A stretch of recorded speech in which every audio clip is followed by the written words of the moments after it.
Conducting tonight's meeting in person here at City Hall Council Chambers as well as virtually on Zoom, and viewers may watch on Wave Channel 18 and online through the city's YouTube channel. If you would like to participate in live public comment via the Zoom platform, please refer to the agenda for instructions. Pastor Vinny from the Methodist Church will be giving the invocation this evening, and Mayor Joyner will begin the meeting immediately after the invocation. Pastor, if you'd like to come up.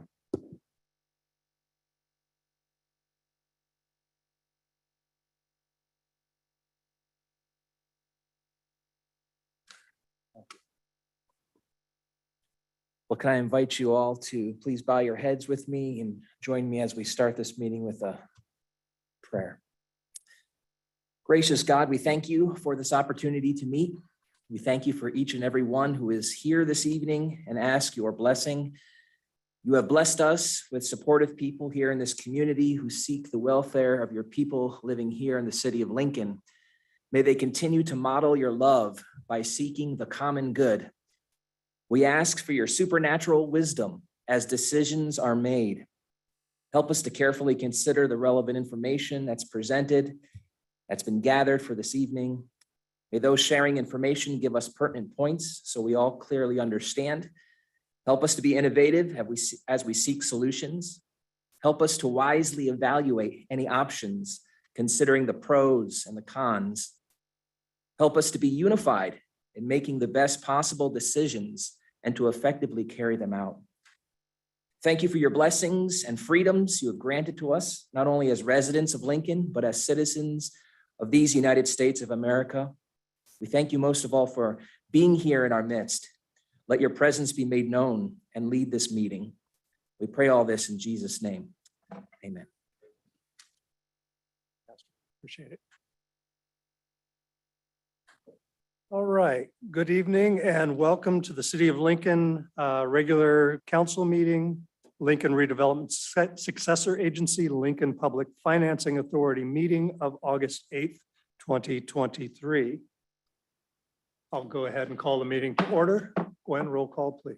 Yes, Councilmember Andriotta. Here. Councilmember Brown. Here. Councilmember Carl Skint. Here. Councilmember Lauritsen. Here. And Mayor Joyner. Here. Item 3, report from closed session. We have no reportable action from closed session. We have a pretty full agenda tonight, so if you would all please stand and join me in the Pledge of Allegiance. I pledge allegiance to the flag of the United States of America and to the republic for which it stands, one nation, under God, indivisible, with liberty and justice for all.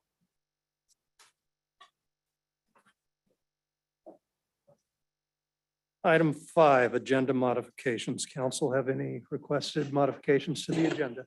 No. Staff? Yes, Mayor.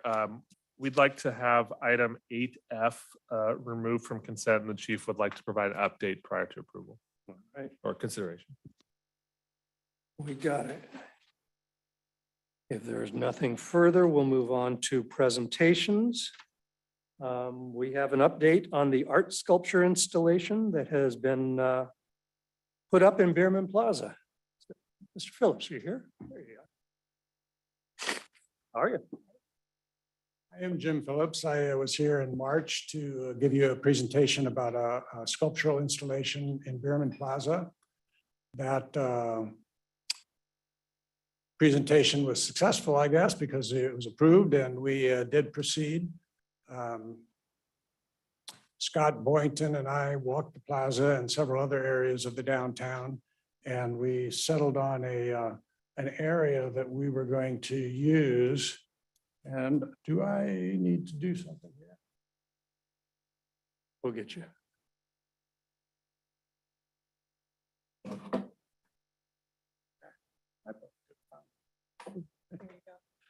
Thank you.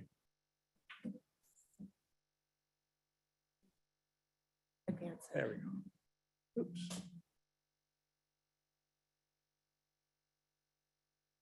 Can we make it just the screen and not the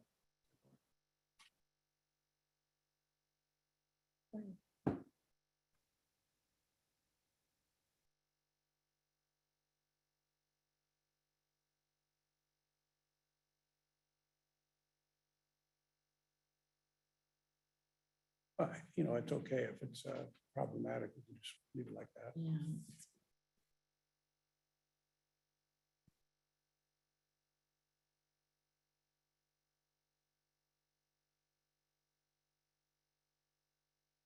There you go. So anyway, the picture to the left is the original proposal. Was one of the proposal sketches. It was a 8-foot tall stainless steel panel held up by a mild steel beam assembly. And when Scott and I walked the plaza, we settled on the area that you can see in the photo on the right. That is adjacent to the museum entrance. And it's also visible from the hall, the alleyway, which is sometimes referred to as the art alleyway. There's a lot of art presented there. And so it's kind of visible from both areas, and that's why we fixed on that. The first part of the project was the steel beam assembly that holds the whole thing up. I had 3 major contributors, collaborators on this, and this one was this piece of steel I made down at Sierra College in their welding department. They've been very kind about allowing me to work with their welding equipment. And so it was plasma cut and welded at Sierra College. And then moved into place while I was building this. Scott Boynton and his crew were putting in the concrete base that held it all up. And when he got it done, it cured out and we placed the steel beam and anchored it in place. You were just manhandling that. Yeah. What did that weigh? It's 160 pounds of steel. And so you don't really manhandle it. You kind of tilt, swing, lever, roll, you do everything but manhandle because it isn't going to take it. So, yeah, it was, I had a 10-year-old grandson helping me though. So he was helpful. So part of the project was a bunch of ceramic bowls that were going to go into the stainless steel panel. And these are the ceramic bowls. It's a process called throwing them on a potter's wheel. And these are a bunch of the bowls that came off of the potter's wheel and they're still wet from being thrown. One of the other major collaborators was Gladding McBean. They provided all the clay for the project. They provided the glaze for the project and they fired all of the bowls for us in one of their big kilns. So they were very, very helpful. And I'll talk about a little bit about them in this next slide. Gladding McBean is a production facility. They want uniformity when they make stuff. They don't want variation.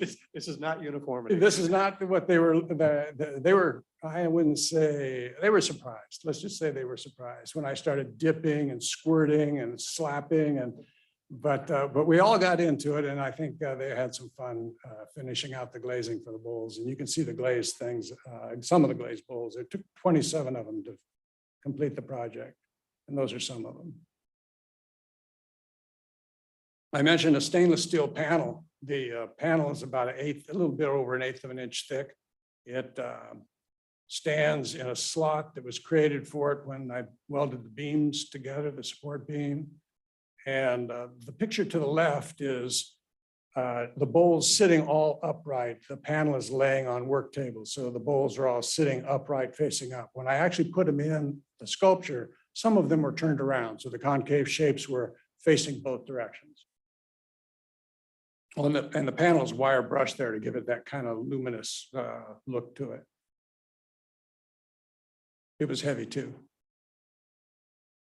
So then the bowls go into the piece and they're silicone anchored into the piece, silicone caulked on both sides. And that's doing the silicone caulking. And then the finished piece on the right-hand side. And that was the project with a little bit of cleanup after that picture was taken, but that was the project. I put a card on each one of your places. It's an invitation to the dedication. While I was working on site, the staff at the museum was very interested. They came out fairly often to help and ask if I needed any water, is warm. And you know, offered a little critical analysis. So, and we had a real good time doing that too. And they've adopted the thing and they are sponsoring the dedication ceremony, which is September 14th. I left some other cards on the table over here if anybody in the audience wants to pick them up on the way out. But September 14th at 11 in the morning. So hopefully it'll be cool and we will have a nice time there. I wanted to say that when I do these, in case you all know, but the public may not, that these are all donated activities. Glading McBean, the college, the Public Works Department here at the city.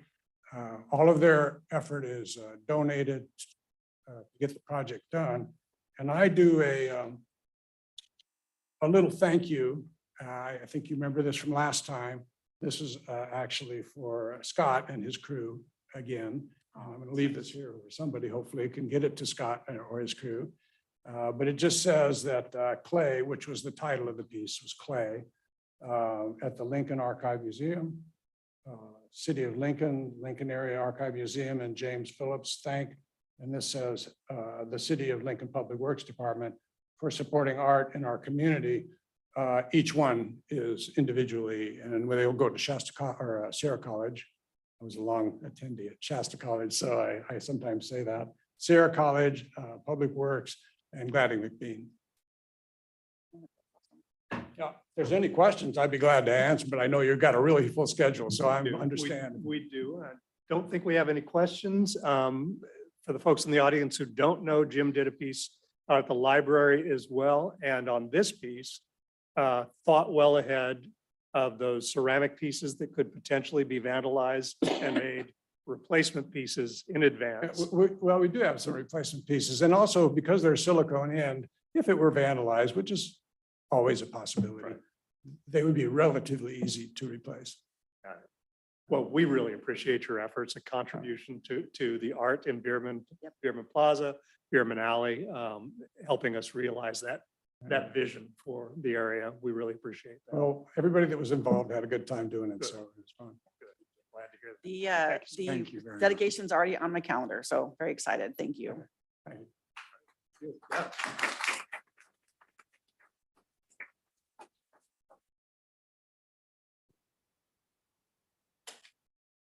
All right. It was one of the few times that it's okay to applaud somebody when we get into these discussions. We're really cautious about that because applauding or booing could intimidate somebody else who's in the audience who may have something to say that doesn't align. And so that's great to applaud Jim on that. That's a big contribution of time and effort on his part, and we're truly appreciative of that. We move on now to public comment. This is an opportunity for any member of the public, either in the room or online, to comment on an item not on our agenda tonight. You'll have 3 minutes to do so, and the council is, by the Brown Act, for the most part, prevented from speaking on those items because they're not agendized. I can direct staff if there's a question that's easily answered to do so. So I have no cards. Is there any member of the public wishing to speak on an item not on our agenda tonight? Being none in the room, anyone online?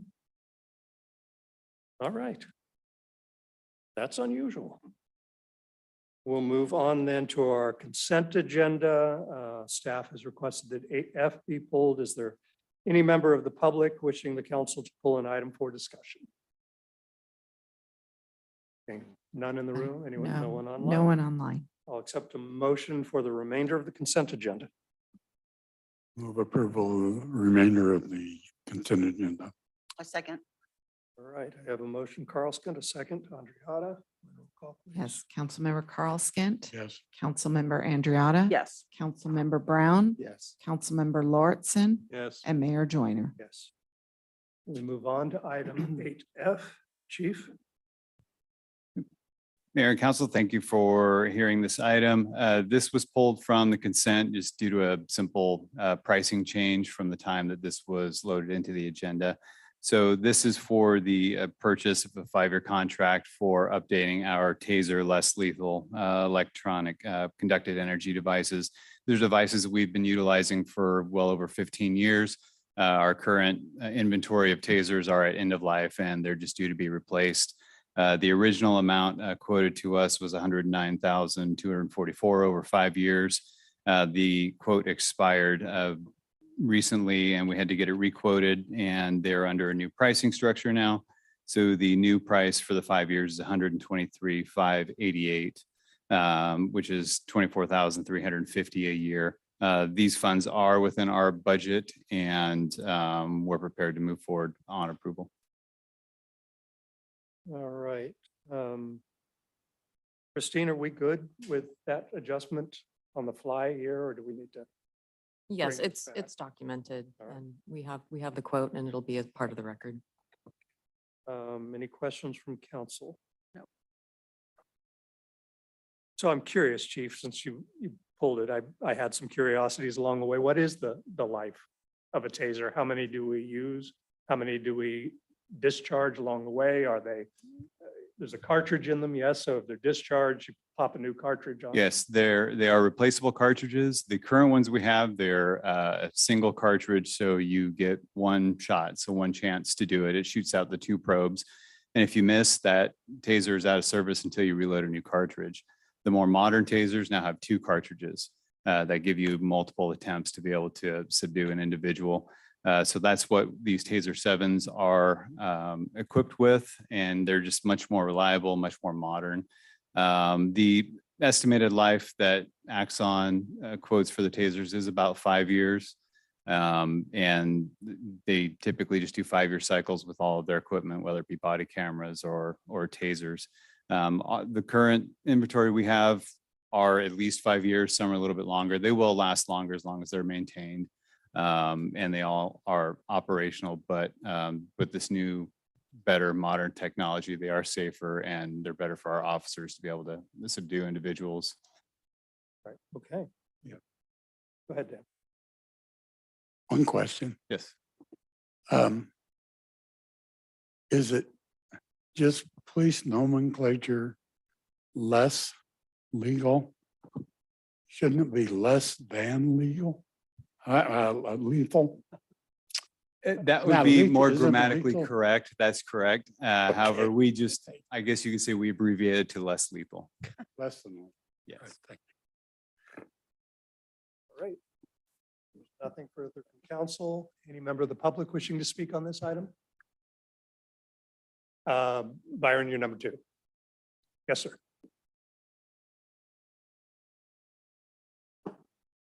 Can you guys give us an accounting of how many times a laser has been used here in Lincoln to see if there's really a need for it? Or, even an upgrade, if you haven't used them hardly at all, then there's probably no need. Can we get that accounting? I don't know if that's something. I don't have that at the ready, but I can get that, Okay. those stats available to you. So I will say this, I personally want our officers to have a less than lethal option. Even if it's even better if it's never used, if it never has to be used. But I want them to have that option. We've had an officer involved shooting in the recent past. I want them to have that option too. But what I'm saying is, if we can't afford that option and we haven't had the need to use a lot of them, and usually there's more than one officer, they have clubs, they have other means to subdue a person.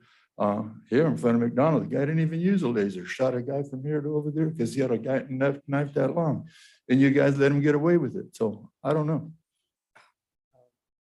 Chief, maybe you can look that information up for us and we can get it to them. Sure. And essentially, these are electronic devices and they are, at the end of the day, considered consumable. Unlike a firearm where it's metal, these are plastic parts and electronics that when they're exposed to the elements, they do fail. So again, they are consumable. They do have an end of life. And just for the safety of the individuals we may be forced to use it on, it needs to be operating in top shape. Yeah, I agree with that. Byron?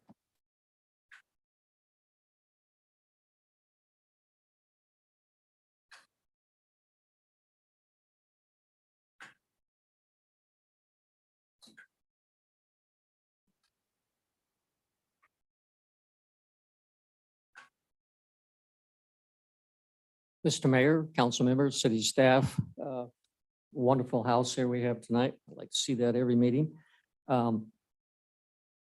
I'm no expert. I'll make a quick comment. I hadn't planned to. With the previous gentleman here, I know where he's coming from.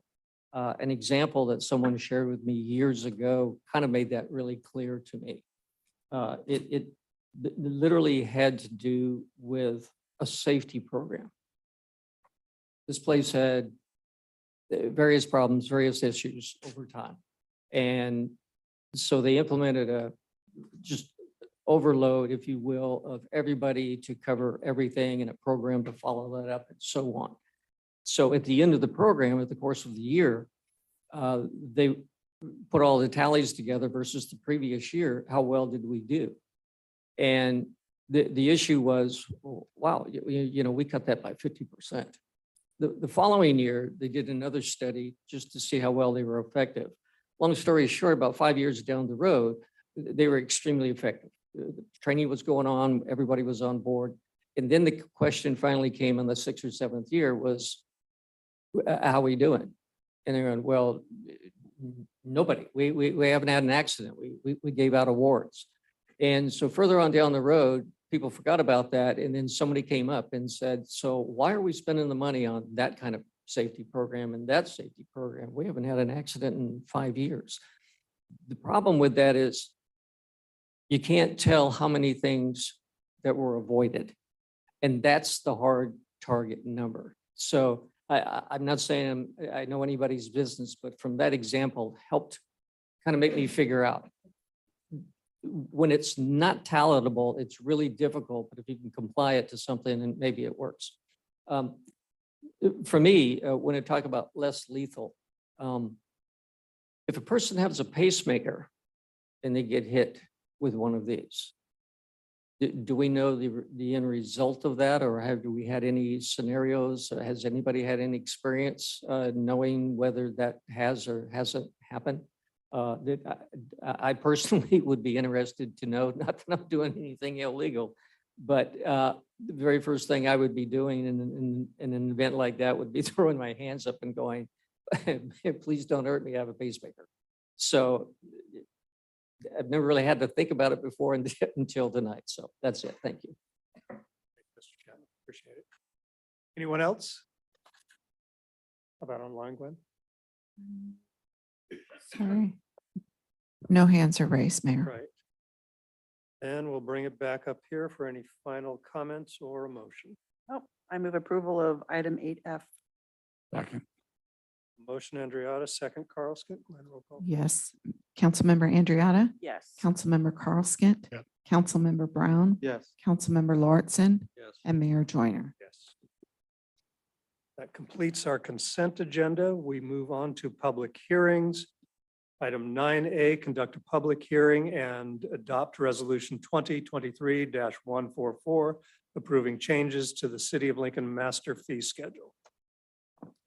Thank you, Nita Racker, Finance Director for the city. And so last year, we began a process of annual updates of our master fee schedule. And so this will become a routine item, but still requires a public hearing as it is an update to the fees. This year, just like last year, we're doing a CPI increase of most of the fees. We are looking at going out for an RFP for the, I think we'll do one more regular update, and then we'll do a full rehab of the master fee schedule where we do an in-depth dive into all of the fees that we have listed within the city that we're charging the public to confirm that they are still true and correct and should be retained, adjusted, or changed. And with that, we do have our consultants online with ClearSource. Terry Madsen. Terry, you're available? I'm sorry, Nita, Terry is not on, but it looks like David is Up on. David. Dave Yes. Schroeder then. Go ahead, David. You should be able. Thanks, Nita. Terry is having trouble logging in, or I guess he kept getting a screen that said you're on as a panelist. Yeah, he should have received an invite as a panelist. No problem. Let me adjust my lighting here.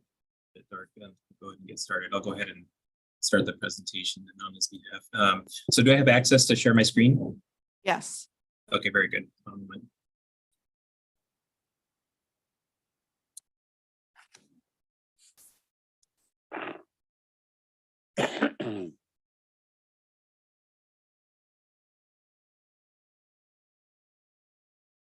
Okay, we should see the presentation on screen. Can everyone see it? Yes. Very good. Okay. Good evening, Mayor and Council. My name is David Schroeder. I'm here on behalf of ClearSource Financial Consulting. We've worked with the city for a number of years on your cost allocation plans, as well as your fee studies, fee schedule updates. The item for you this evening is the update of the user and regulatory fee schedule or master fee schedule. I promise not to be too long-winded. We'll get you through this presentation quickly and then be available for questions if you have any. So we'll begin with a brief background over the topic of user and regulatory fees, and then we'll cover recommendations from city staff. In California, communities primarily use tax revenues to fund services that provide a broad or community-wide benefit. So these are services like public safety, public works, park maintenance, police, fire, that type of activity that benefits the community as a whole. When it comes to services provided that are more direct in nature and are typically at the request of an individual or a company or a resident in the community, cities more and more charge directly to recover the cost of providing those services. So these are going to be typically things like building inspections, plan reviews, land entitlements, things of that nature. And that's what user and regulatory fees are used to recover the cost for. Our legal mandate in California for fees, for recovery of fees that fees can charge cannot exceed the reasonable cost of providing the service for those fees. Fees in California, or user fees in California, ensure user and regulatory fees are set according to the cost of service. They enable direct recovery of the costs associated with those services, as opposed to services of more of a broad nature. In addition, using user and regulatory fees provide relief to the general fund, or free up funds to be used for services that are more broad, as mentioned, like police and fire, that type of thing. And they enable you to maintain continuity of service or maintain service level expectations for customers and property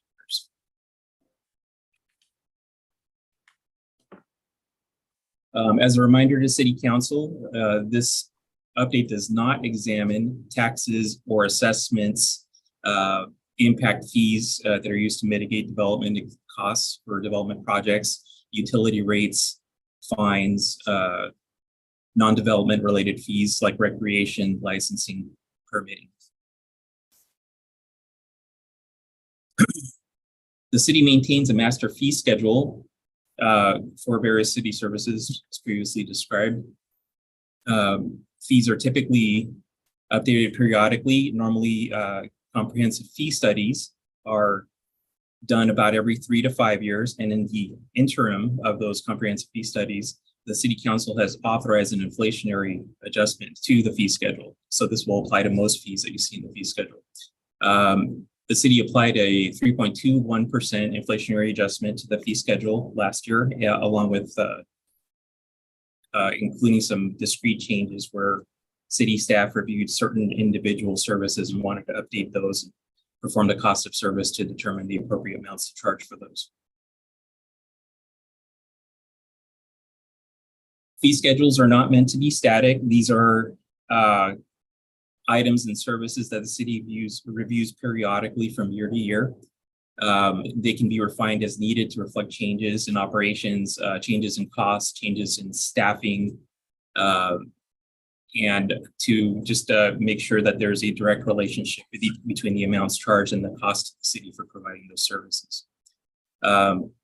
City staff intends to perform a full cost of service study, as Nita mentioned earlier, approximately every 3 to 5 years. So we're coming up on where there's an appropriate time for that to happen soon. For the 23-24 year,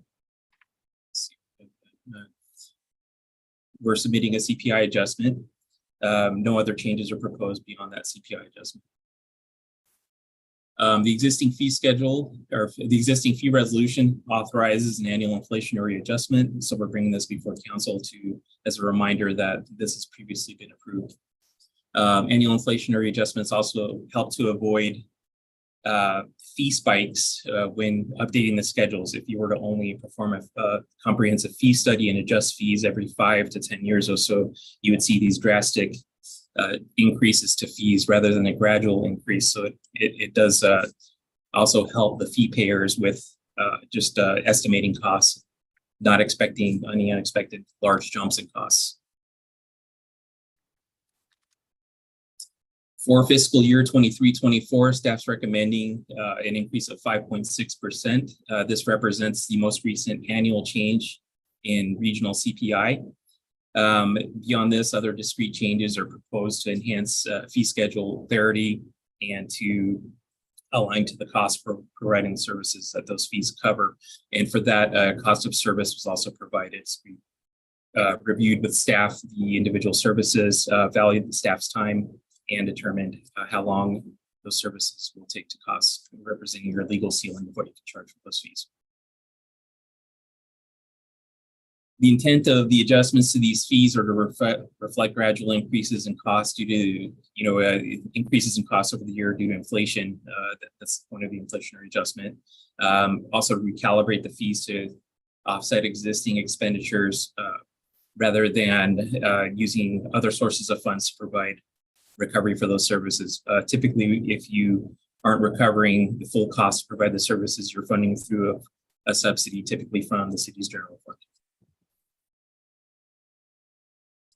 So staff is recommending for city council to adopt a resolution updating and establishing the user regulatory fees before you sign. This concludes the presentation. I'm available to answer any questions you may have. Thanks, Dave, and I appreciate you stepping in at the last moment. No problem. That was a little quicker than I normally would do it. That's fine. We have a busy agenda tonight. So with that, as Dave said, we're just doing the typical CPI adjustment. We do have just some minor corrections within the fees as well, but nothing out of the ordinary or unexpected. And we are planning to do a full study in this next year. And with that, I'm happy to answer questions. This is a public hearing, so we would ask that the mayor open the hearing. All right, so questions from the council first? I have none. Seeing none. Before I open the public hearing, for those of you who may not have been through a procedure like this before public hearings, we treat a little bit differently than general business. You're actually testifying on the record. So what we'll do is I'll open the public hearing. Anyone who wishes to testify, come to the podium and do so. I'll have staff collect any questions that might be asked along the way. I'll close that public hearing and then we'll try to address any of those questions. So we won't be answering questions in the midst of the public hearing, but we'll be gathering them and trying to address them afterwards. With that, I've opened the public hearing. Anyone wishing to testify on this matter, if you could please come to the podium. Seeing none in the room, anyone online, Gwen? No one online, Mayor. Close the public hearing. Bring it back up here for a motion. I move to adopt resolution 2023-144. Second. I have a motion Brown, second Andriana. Gwen, roll call, please. Councilmember Brown, Yes. Councilmember Andriotta. Yes. Councilmember Carl Skint, Yes. Councilmember Lauritsen. Yes. And Mayor Joyner. Yes. Motion passes unanimous. We move on to item 9B, conduct a public hearing and waive the first reading and introduce by title only ordinance 1064B, amending sections of the Lincoln Municipal Code, Title 8, Health and Safety regarding solid waste services, and Title 13, Public Services regarding water, wastewater services, and further finding that the ordinance is exempt from the environmental review under the California Environmental Quality Act, CEQA. Nita. Thank you, Mayor. So we were just looking at the agenda and I'll be up here just a few times this evening. This is the culmination of the rate report and rate study for the water, wastewater, and solid waste rates. We have provided to council a proposed rate structure that council requested that we move forward with 45 days ago and begin the Prop 218 process. During that process, we have collected protest ballots that we'll discuss after the hearing has closed. And so this evening, we do have a presentation from our consultants, Raptelis, our consultants who conducted the water and wastewater and solid waste studies. So that is Teresa Jerkin and Sarah Mar, sorry, I just blanked on her name. Hers is easier name. Sorry, I apologize for that. So these two ladies will be giving a presentation and then we'll be back to answer questions. Teresa?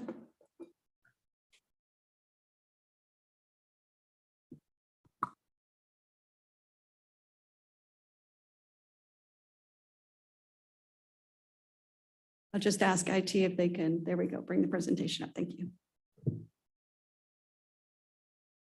Mayor, City Council, thanks for having Raftales back this evening.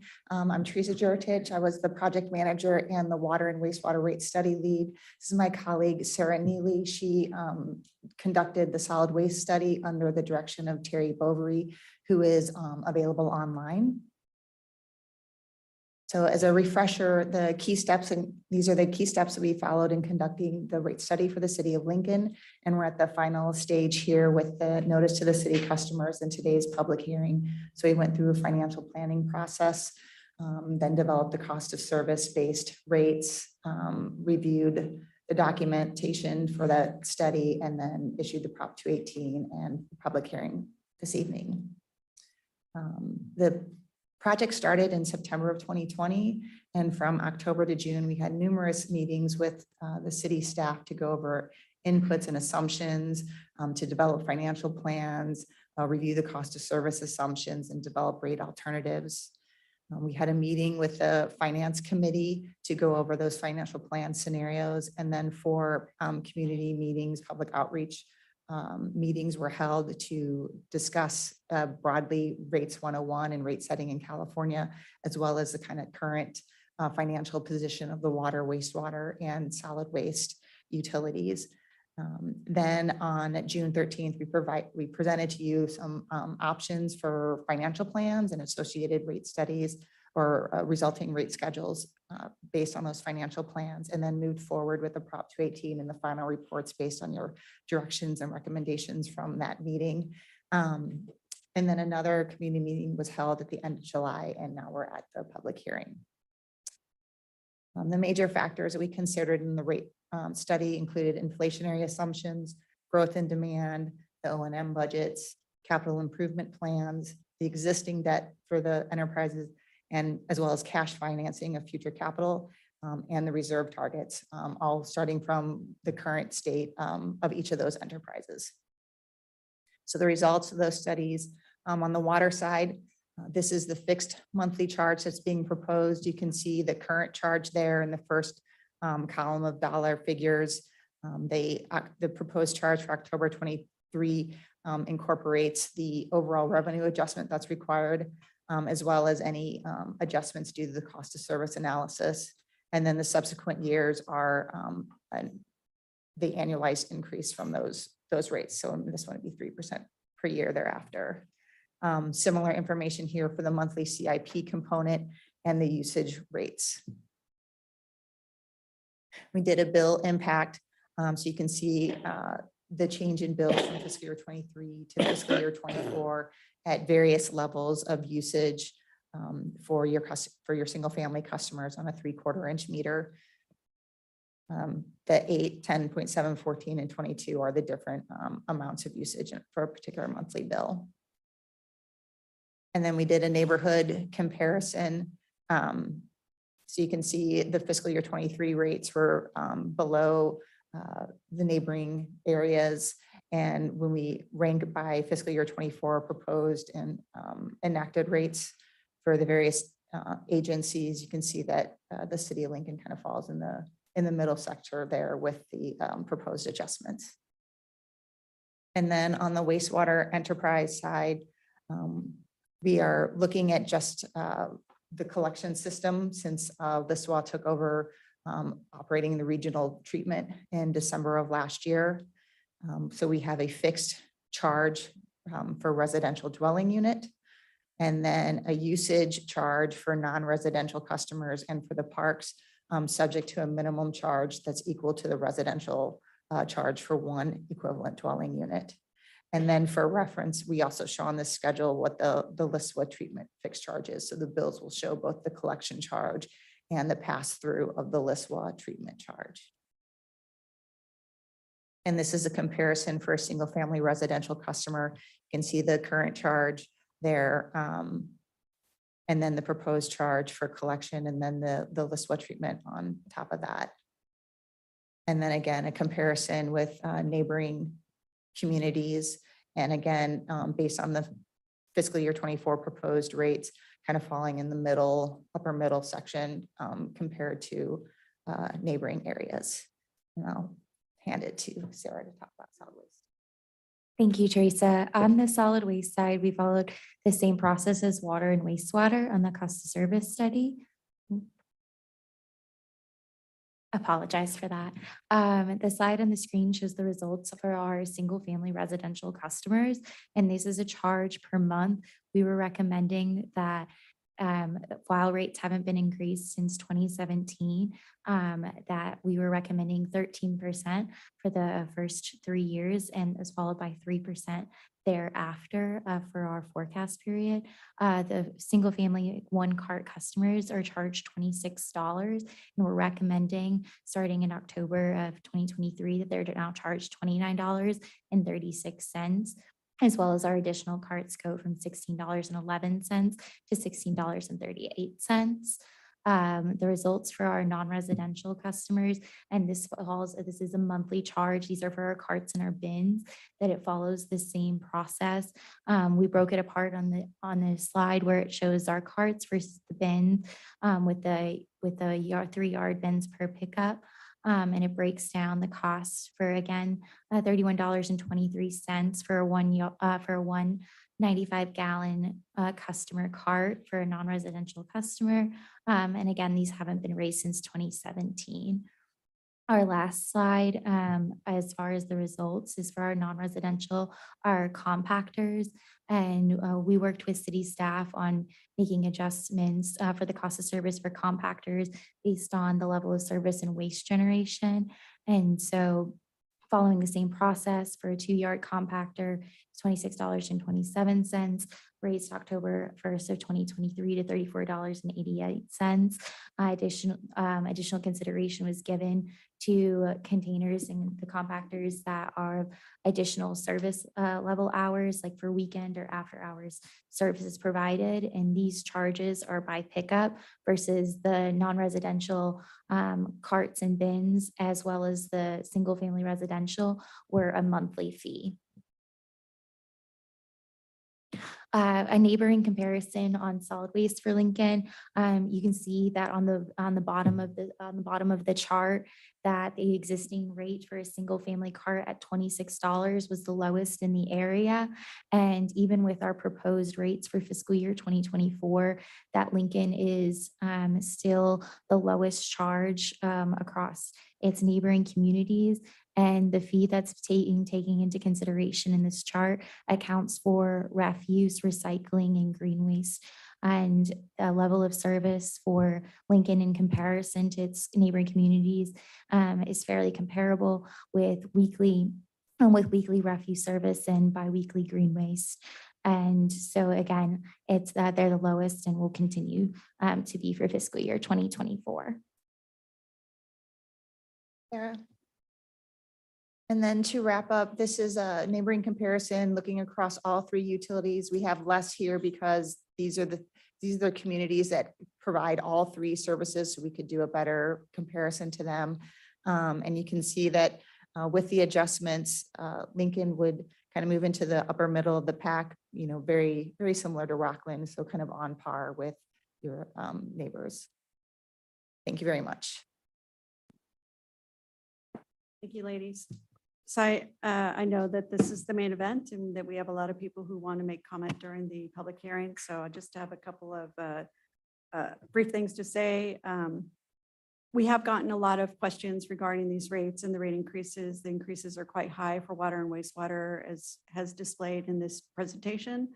And so we did want to clarify just once again that these rates do not include new development, that new development has to pay its own way, that we're not raising the rates to pay for new construction or new homes, that those pay for their own way into the system through connection fees when those permits are pulled, when those houses come online. The other question we've received is, what is LISWA? Why is that charge here now? How is it different than before? So previously, the city owned and operated the wastewater treatment plant. In December of 2022, that plant was separated out into its own entity, but that is not the reason for the increase in the charge. We found through this rate study that we were really only collecting enough to handle the collections portion of the wastewater. So even if we had kept that plant and retained ownership, we would still be looking at the same dollar amount. But instead, LISWA is its own entity. They set their own rates. They provide those rates to the city, and we are passing that information through to our customers directly on their new bills.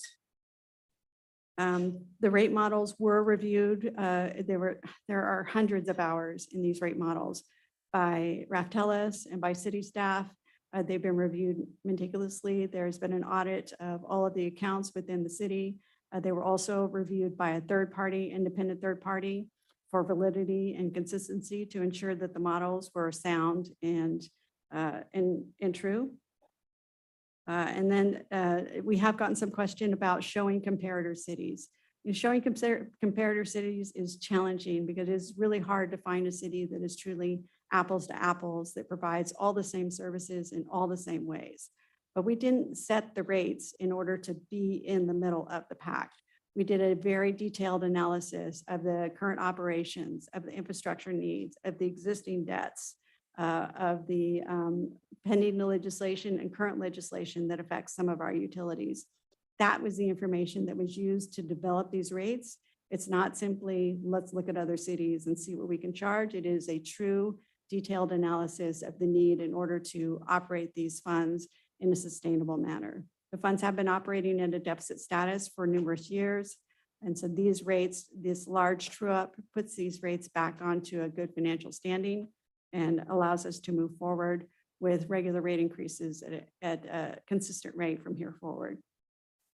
And I think the last thing that I would say before I ask you to open the public hearing is that, and low income seniors, you'll see that we have an item on the agenda about that. But the last thing I would say is that, we acknowledge that the city has not regularly updated these rates.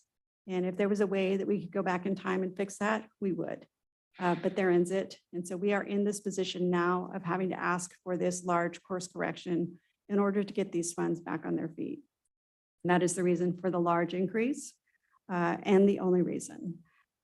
But we also acknowledge that the community has concerns about the management of these utilities in the past and wanting to ensure that this doesn't happen again, that we don't walk away and come back 10 years from now saying time to raise rates again. And so we agree that that's important. And so we have a couple of different proposals for the city. We're asking for you to implement the rates that we have proposed, but we're also asking for council to consider if they would like staff to come back on an annual basis with a resolution to affirm the rate increases, or perhaps in addition, if council would prefer that we do a full 218 process every 2 years instead of every 5 years. Doing a full 218 process, again, requires that deeper dive into the true expenses and the needs of the utilities in order to run on a financially sound basis. It also gives us an opportunity to review all the revenues that have been collected to make sure we're not collecting too much, because that's the last thing we want to do is overcharge for these utilities. It also gives the public an opportunity, as they had during this 218 process, to protest vote if they don't like the increases or if they have questions or concerns. So that's just something that we wanted to throw out to council, those two options for their consideration to see if that's something that they're interested in. And with that, I'm happy to answer questions. Thank you, Nita. Questions from the council? Nope. Her presentation just answered every clarification that I wanted to make. So thank you. Might have more. Question that I had was, with the rates being so low over the last however many years, what I have come to understand, I just want to make sure that this is correct, that there's only been so much that we've done for maintenance when it comes to the sewer lines and the water lines, and that because we've not done as much as we should have done, that also creates a little bit bigger problem for us to have, need to have more additional funds to implement those and play catch up as well. Most for agencies those. are behind the 8 ball in their infrastructure needs. Sean, did you want me to have Matt address that?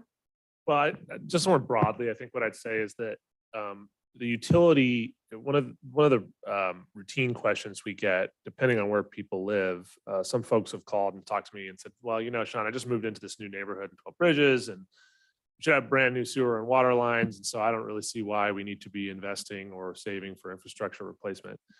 And I get that. But the problem with that logic is that utility lines, especially water in particular, but sewer as well, are loop systems. And so you're really, a leak on one side of town at some point affects other sides of town. And it's also a resource that we're losing and paying for and not collecting any revenue for. So more broadly, the answer to your question is yes, there's been a tremendous underinvestment in infrastructure, and we call it R&R, rehab and replacement. And the thing that Matt could share with you, and he's mentioned it pretty much every community meeting, is there's a lifespan to most of the transmission lines that run in our community. And depending on when your area was built, that may be coming, for example, in the downtown, it's here. We're now, right now, in the middle of it. If you move a little bit further westbound over into off of Joyner, maybe you get another 10, 15 years, but you're talking about projects that cost many millions of dollars just for one roadway length. And so it's important to be saving for that over a long period of time versus getting the utility into a position where you might have to actually go out and bond or finance a repair and then pay debt service on that in the future. So hopefully that kind of generally answers your question, but I think in a nutshell, the answer is yes, there's traditionally been kind of an underinvestment in. Okay, so R&R. The only clarification I would add is that neither the water or the wastewater fund pays for the actual road repair. You have to dig it up, you replace the pipe, and then roads pays for roads, water pays for water. So even if we have an emergency repair, like we did that $200,000 repair for the sewer over on east side of town, you still got to pull that money from somewhere. And so again, my original question was the rates that you're proposing, did you take into account for these additional repairs that we haven't been doing so that in the future, maybe we can not have to have so much of the rate, or maybe the rates don't go up as much in the future because we can catch up on Had that. asked for everything that we needed in order to catch up and cover all of the infrastructure, the rates would be significantly higher than we're proposing So now. we're not even touching. So them. we're not doing total catch up. We are just trying to make sure that we have enough to Band-Aid the system Okay. Until we do the next rate study, and we'll reevaluate where we are at that time. Thank you. That's all. All right. Anyone else on council? No. Okay, that's the case. We'll move on to the public hearing again. This is a public hearing. You'll be testifying for the record. Staff will collect any questions you might have. When we close the public hearing, we'll try to address those questions. I've had a request from the city clerk. It looks like we have 2 speakers who are downstairs who requested to go first. Yeah, we have a few downstairs because they Why don't we weren't. go ahead and go with Yeah. all those first? And for those of you watching at home, we apologize. It's a little dark on your screen. We've got some lights out here in chambers. We'll get that fixed for the next time around. Okay, can you hear me, Gwen? Yes, we can. Okay, our first speaker down here is Joseph Hill.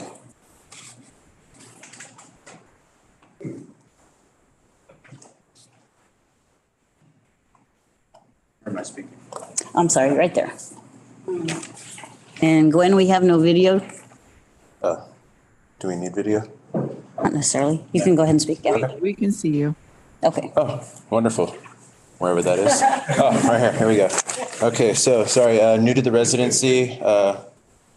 Really appreciate the city. I really do love it. That's why I left the Bay Area to come to an area like this that was great. I appreciate everyone here coming. I think we're all here for the same reason. A couple questions. I don't know extenuated history to this matter, but looking at it from a bird's eye view, it sounds like there was obviously a misappropriation of funds and or some neglect. And with the amount of difference, it looks like it's over an extended period of time, and it doesn't appear as though there's any supervision over that. As just a new homeowner here, I'm just kind of concerned in the idea that if we don't have this sorted out sooner than later, I understand we're trying to play catch up, but at the same time, I feel like the step that we're taking, even based on just populations alone from all of our surrounding cities, by population alone, we're significantly smaller, and we know that. But we're almost being asked to be charged more by for our population by percentage, it feels like. And not to mention, if there was some mismanagement in the past, what is, as of today, being a homeowner, what are we supposed to do? Just sit back and take the lashings as they come? Or is there options for potentially bonds? I know that the gentleman before had spoke about bonds in the past, and it doesn't sound like as though he was supportive of that, but is that as a consideration or even an option? I wasn't really too prepared to speak at this exact moment, but I just have 3 big questions, and then I'll let you guys take it if you want to take notes here. First one was just, do we have an actual detailed reasoning or justification of the misappropriation or the negligence? Do we have that extended period of time? Do we know who was involved with that? Was there any repercussions? And the second question is, buying into this residency, we realized that there was going to be a Melrose, which by definition is paying additional tax on top of the taxes that we've already paid to appropriate for these exact measures. So since we're already paying that as customers today, why are we now being told that now this is going to change drastically when we kind of already knew what was ahead of us?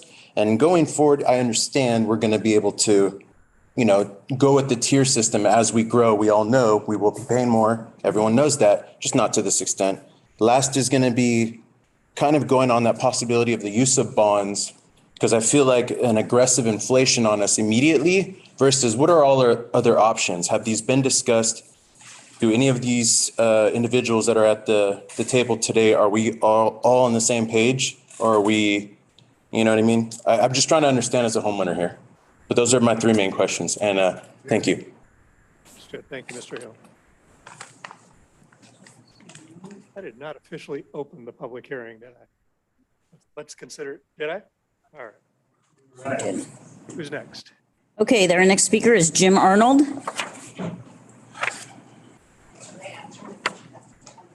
I don't know. Thank you for having us and allowing us to speak. I have a couple of questions that pertain to how this affects me and my family. I don't understand the LISWA pass-through because my bills never reflected that before. Your paperwork that came out when this letter was sent shows that on the wastewater rates, it shows the top part of the page shows the wastewater rates, the 3208 and then the 492 charge.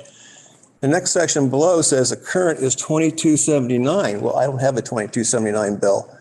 Then the section below, the bill impacts, it says it's 0 for the current year.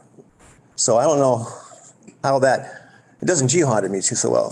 So anyway, if I apply this to my June bill, and I didn't do my July bill, but my bill goes from $99 to $181. For people that live on fixed incomes, those of us who are retired, I can handle, planning. I can do good planning. I can plan over time. But all of a sudden, we get this huge increase. And 30% of that is from that LI. I think about 30% is that from the LIWSA, whatever it's called, the pass-through. So I just want to know why, and I believe that's capital improvements, not fixing what we already have, but capital like construction for Village 7, that type of thing. And shouldn't we be looking at asking the developers to contribute a little bit more to infrastructure? And he mentioned the Melrose.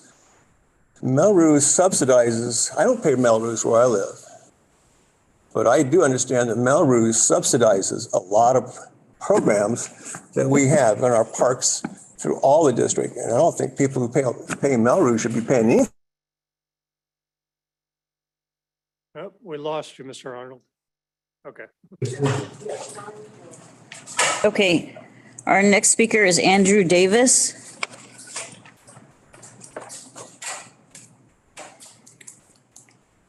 Hello there. I just have an issue with these flyers that went out. Some of the neighbors didn't get the flyers. And then two, are we disfranchising the Spanish-speaking folks here in town? Because I heard that it was all English. I think there's a pretty good population here of Spanish-speaking folks. I'm all for a modest increase, but this increase is just ridiculous. Where is the money that was in the fund was given to the airport, the firefighters, the millions of dollars? You know, can we trust you guys with the money increase or whatever this time around? It needs to be like I said, I'm all for a modest increase, but this is just too much. Just like the gentleman before, his rates are going to double.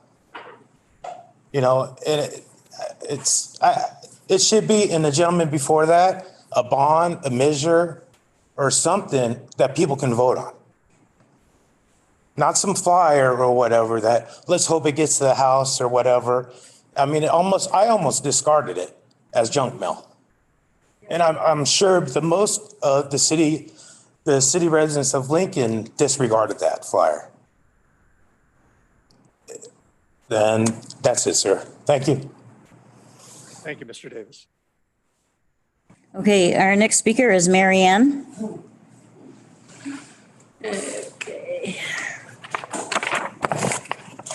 Good evening. I would like to say that I am a homeowner in Del Webb, and years ago, probably 10 years ago, you guys sent out flyers that we should conserve water, which I did, and I continue to do to this day. Now you want to raise the rates double for us, and Del Webb will not let me clear cut my whole property and not have any plants to water because of you raising the rates. I may have to take out a lot of plants. I have 175 plants. For the last 4 months, I've looked at my bills. I was 1,000 gallons, 1,000 gallons, 1,000 gallons. July was really bad, so I increased my water consumption, and it was 8,000 gallons. Now you're telling me I can have 1,000 gallons, but the next tier, which used to be 81 cents, is now going to be $15 on my bill, which will increase my bill double or triple. That's my concerns. And I go with the other three speakers about a bond or something. It should be a small increase, not a huge, huge increase. I'm not concerned about wastewater. I'm not concerned about garbage. That's hardly anything. It's the water that we're all concerned with. Thank you. Thank you, Mary Ann. And that concludes the speaker cards I have down here. Very good. Then we'll bring it, unless there's somebody else down there that does not have a speaker card, we'll go ahead and bring it up here. I have one card so far. Melanie? Melanie B.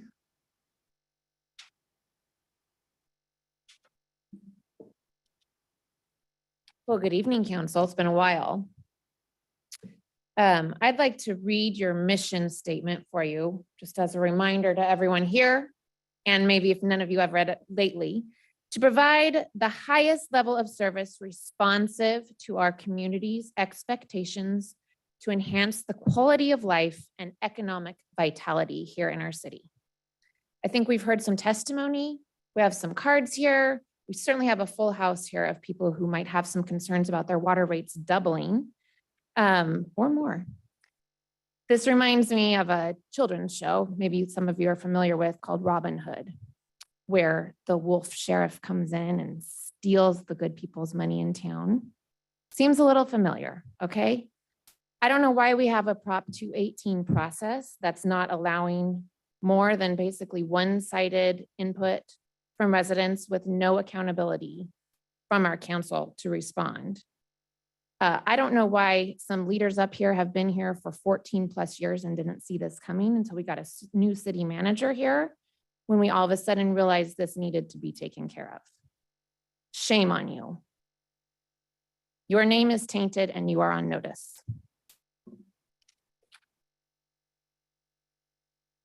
That's the last of the cards that I have. Anyone else wishing to speak on this item?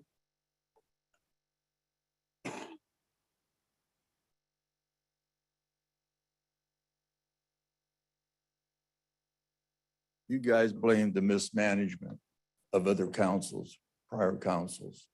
What have you done since any of you, we want to know before the night is over, what have you done to collect money from other sources to change this whole thing around? The sewer problems that we have a new subdivision on East Avenue. They paved the road right in front of the subdivision. What do? They get a helicopter, one of those Chinooks that can lift up a car and take it to the freeway so they can drive the Roseville. Does their sewer stop at the end of their subdivision? What have you done to gather other money? I want to know that before this council is over. And as far as the police, I'm 100% for the police. I served with 2nd Battalion, 8th Infantry Recon Platoon. Guys in the rear had the privilege of wearing flat jacket, but with the 60-pound back on my back, when we got resupplied every 3 days by a helicopter that dropped it off because it couldn't land because it was only a few of us, we didn't wear that. I volunteered for that. They volunteered for this job. We need to do everything we can to help the police. We need to do everything we can to freaking bring back the America that we had. I want to know what you've done. You blame it all on the others. What have you done? How have you collected money other than from the people of freaking Lincoln and all of the sewer and water that has to go through their pipes? What have you done to get money for us? Anyone else? Mr. Chapman?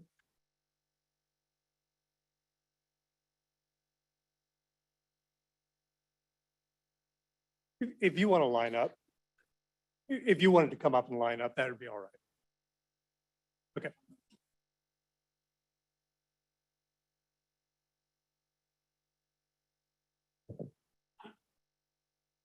Once again, Byron Chapman, live off 12 Bridges. Mr. Mayor, council members, city staff, and certainly those interested in this topic. First off, I've heard in this chamber a few times, particularly when water rates became an issue back in 2017, 18, 19. And also recently, there were comments made here as well that, well, it's been a while since the city has raised any water rates, within the last 10 years was a term that I went back and looked at. And the reality is, I went through mine. I'm a pack rat. I hang on to every piece of document I can get. Becomes helpful every once in a while, because what I noted was there was a total of 5 rate increases. There was a rate increase on 8/11/24, 9/9/15, 8/9/16, 11/8/18, 2/10/21. And then those two are the ones that pretty much remained the same. And it was the largest one as well. One question is, after going through this material, I noticed that the very first raise is the heavy lift. And then the other 4 years really are not. And so one, I'd like to find out me personally, I know financially why that's preferred by the city. But I would like to propose at least whatever figure we come to, whatever we agree upon, really should be equally stretched out on this so that everyone knows what's coming. They're all equal. Those are things that are easier to manage than trying to go through here. Because the very first one for October 1, 23, every one of those categories, it's so much higher. It kind of floored me when I was looking at the various items just on water alone. Garbage,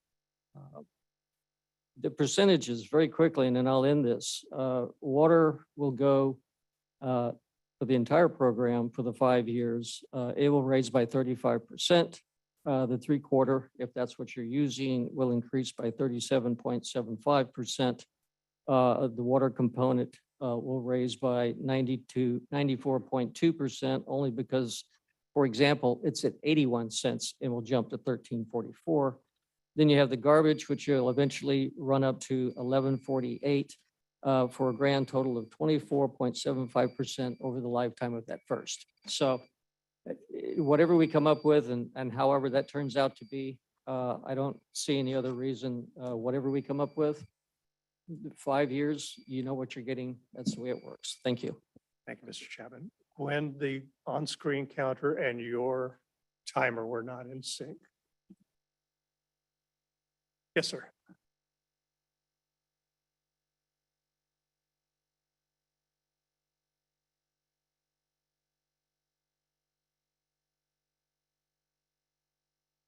People even knew there was a Lincoln, California. When we had our own reservoirs for our own water, we had 4 city employees. My grandfather and my dad were 2 of them. The town was little, everybody got along. Then people like you moved to Lincoln. The first thing you wanted to do is build houses. Let's get a lot of houses. Well, each house uses water, uses sewage, and who's paying for that? Us people that's lived here all of our lives. And then when you look around, we don't have anything in Lincoln. We got a Lowe's, Home Depot, and there's nothing else in this town. When I was a kid in this town, we had 3 car dealerships, Ford, Chevrolet, Dodge, DeSoto. We had 2 movie theaters. We had 2 hardware stores where you could buy anything from a refrigerator to a shotgun. We had 2 clothing stores where you could buy a brand new suit. We had 7 grocery stores.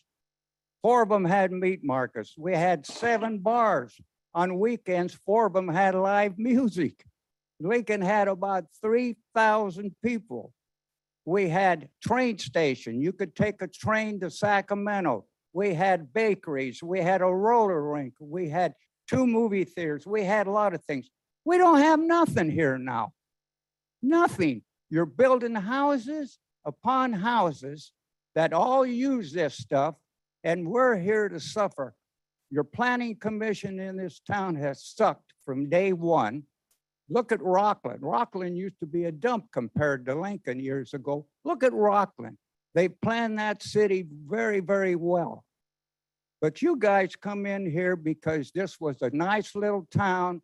A lot of you wanted to move here from the Bay Area, and nothing against you for that. But why did you want it to grow? Why did you want thousands of houses to go in? You've ruined our damn town. We used to have no locks on our doors. Now I go to bed at night with a loaded shotgun right next to my bed because of what you've done to this beautiful town. You have ruined my town, and I'll tell you the truth.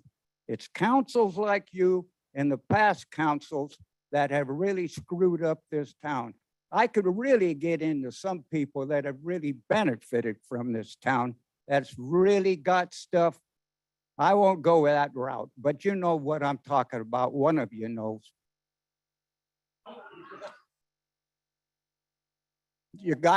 I won't go that far, but I just want to know how I feel about what you've done to my town. You've got nothing here, not a damn thing. If you want anything, you got to go to Rockland or Roseville. Thank you, Mr. Flowers. Folks, please.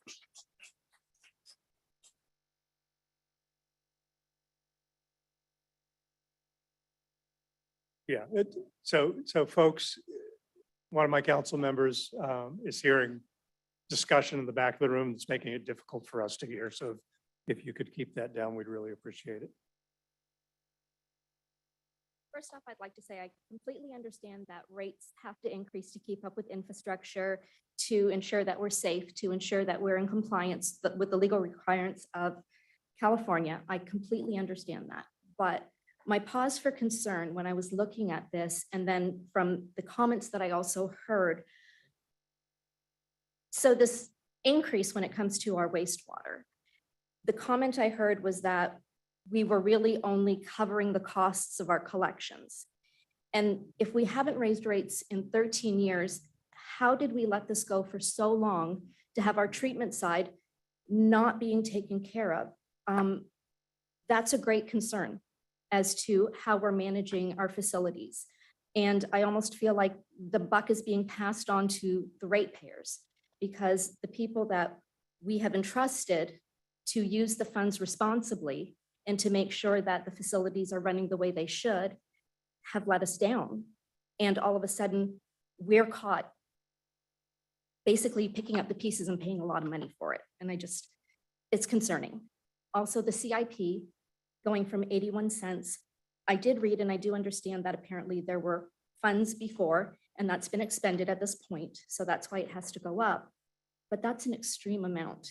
And as people mentioned before, what are we doing to seek grant funding or any other kind of assistance from the state, from federal government to turn around and help offset these costs and to help keep the rates down a little more? So I would be curious to know what has been done on this level to seek assistance, because I believe that's really one of your first priorities. There should be people within the organization that is constantly looking for the grants, constantly looking for help and assistance. So to say we've used it up, so now we've got to jump from 81 cents to the extreme amount that we are, it just makes me feel like nobody was doing anything. Nobody was looking. So that's also very concerning. The other thought, so solid waste, I feel that that was fair. I feel that it wasn't anything that was really knocking anybody down. I also feel that they mentioned that they're doing 13% for the first few years and then bringing on the 3%. Why can't we do that for water? Why can't we turn around and allow a gradual increase so that it's not hitting people all at once? I understand that we do need to pay for it. I understand that we have to keep our community running properly. But I also think that maybe there's a way we can look at turning around and spreading it over a small period of time. If there isn't an immediate project, if there isn't immediate needs in the next 2 years to use all of this money we want to turn around, and from what I'm hearing is kind of bank it so that we can pay for cash on things. I don't know why we need to do it all at one time for everyone. I don't know why we can't maybe spread it out a little so it doesn't hurt as much.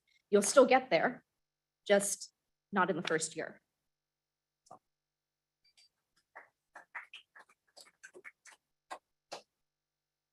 Good evening. You know, I was trying to formulate questions for you. I did attend one of the last meetings. I think it was in this room. And I understand the need to have a rate increase. However, I think it's unreasonable to put it forward at this rate, trying to get a jump on it and then fill in. It's just too much. When I look at mine, I mean, within the 5 years, I'll be paying what, $300 a month for all 3 of those. I mean, it's too much.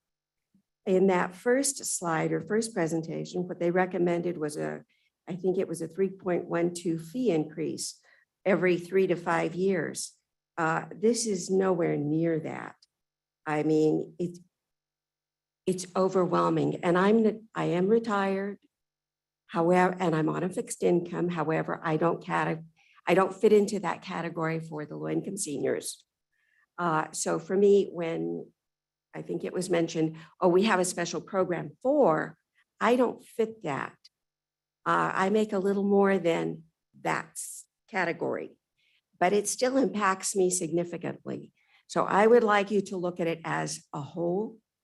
And if there was some way, oh, by the way, I pay Belarus, and that thing is not going away. That is forever.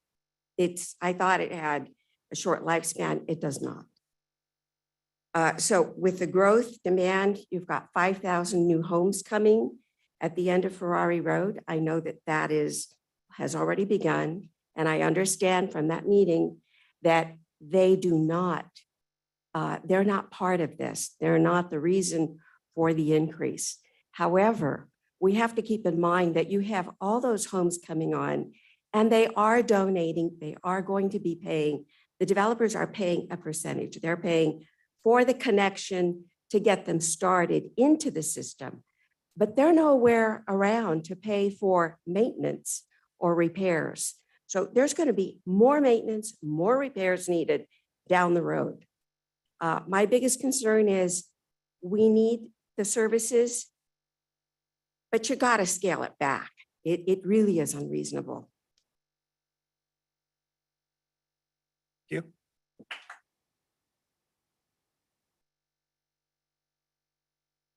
Hi, I just wanted to reiterate pretty much everything everybody else was saying. We all expect rate increases with inflation and everything, but doubling our bill with a 2-month notice is unacceptable. I will go back to the first speaker's question of accountability. Why haven't we raised the rates in 10 years? There was a comment about, if we could turn back time, we wish we would have. Well, we can't, but there should be accountability. This is not fair to any of us when we're opening our bill and it's going to be double what it was. I would like to second, third, quadruple, whatever, what everybody else was saying. If you could put the increases in gradually, not everything all at once on our October bill, that, would make it a little bit easier for us to adjust our budgets to be able to pay for this unanticipated cost, even though it should be anticipated because this should be happening every year. And you guys dropped the ball completely. Thank you. Please.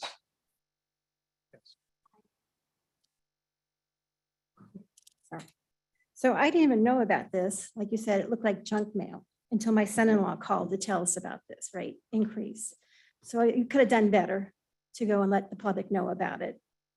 I pay a cart fee, but yet I have to pay to get a new cart. What's the sense in that? I don't understand that till today. Your rate, you want to raise the rates, but then you want to set up an assistant program for people who can afford to pay them. That doesn't make a lot of sense to me either. When we moved up here, my daughter was asked to take a $7 an hour pay decrease because the cost of living is lower. It's not lower. I don't understand where you figure out it's lower up here. You want to raise the rates to meet the Bay Area rates. We came from San Jose, Milpitas, and their rates are comparable with what you want. You're looking at Roseville, or you're looking at Sacramento. They're a big city. They have no comparison to us as far as I'm concerned. Roseville, a little bit more, and their rates are lower than Sacramento. Maybe to lower the rate, the cost of things, go to a bi-monthly billing. That will help lower rates for some. You said in 10 years, if you do it now, you won't have to come back in 10 years to raise the rates. Of course you will. You're not fooling us. The rates are going to keep going up. It's too big at one time. And the cities you're comparing us to don't make any sense at all. Thank you. Folks, please. Yes, sir.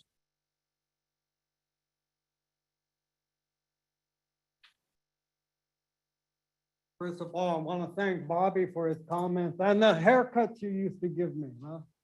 All right. I watch you guys and you guys have already made up your mind.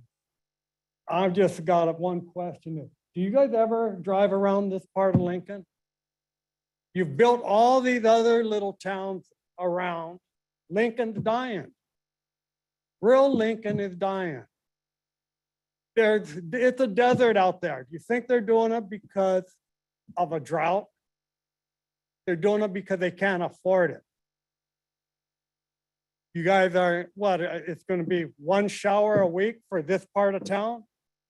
I don't see lawns dying anywhere else. But you guys don't live here, so you don't care. Don't care, man.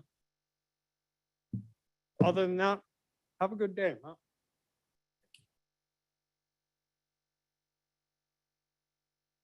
Yes, sir.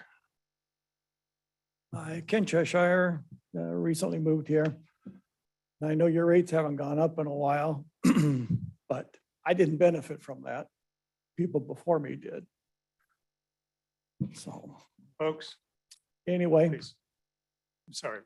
also, I am on a fixed income. I may look like I'm 20, but I'm in my 70s. And I don't give the benefit of having these rate increases because of cost of living or anything. Because I planned out to, just for my retirement, for X dollars a year. And if I shorten that by taking more money out, then I'm gonna Forgive run me, out. Ken. Gentlemen, please, we can't hear Ken speaking up here and he has a right to be heard. So please, if you could keep it down. Well, anyway, I think what you need to do is, like a lot of people says, if you're gonna increase it, do it gradually. And I know that you come out here and you look at Joyner and you look at Ferrari Ranch, and they got those beautiful mediums with all the lush scenery and the trees and the shrubs and everything. Who's paid for that water? Now, it looks beautiful, but I'm assuming that that's the homeowners that pay into that also contribute to that money there on the parkways. It is beautiful. Maybe you could scale it back to maybe having different kind of plants that don't require so much water. And then when you have all those plants, you have to have the maintenance in there to trim them up, but it looks beautiful. I understand that. But some of the people that like live in the rural parts don't ever see that. So that's all I wanted to say. You can just do it gradually. I would appreciate it for one. Anyone else in the room?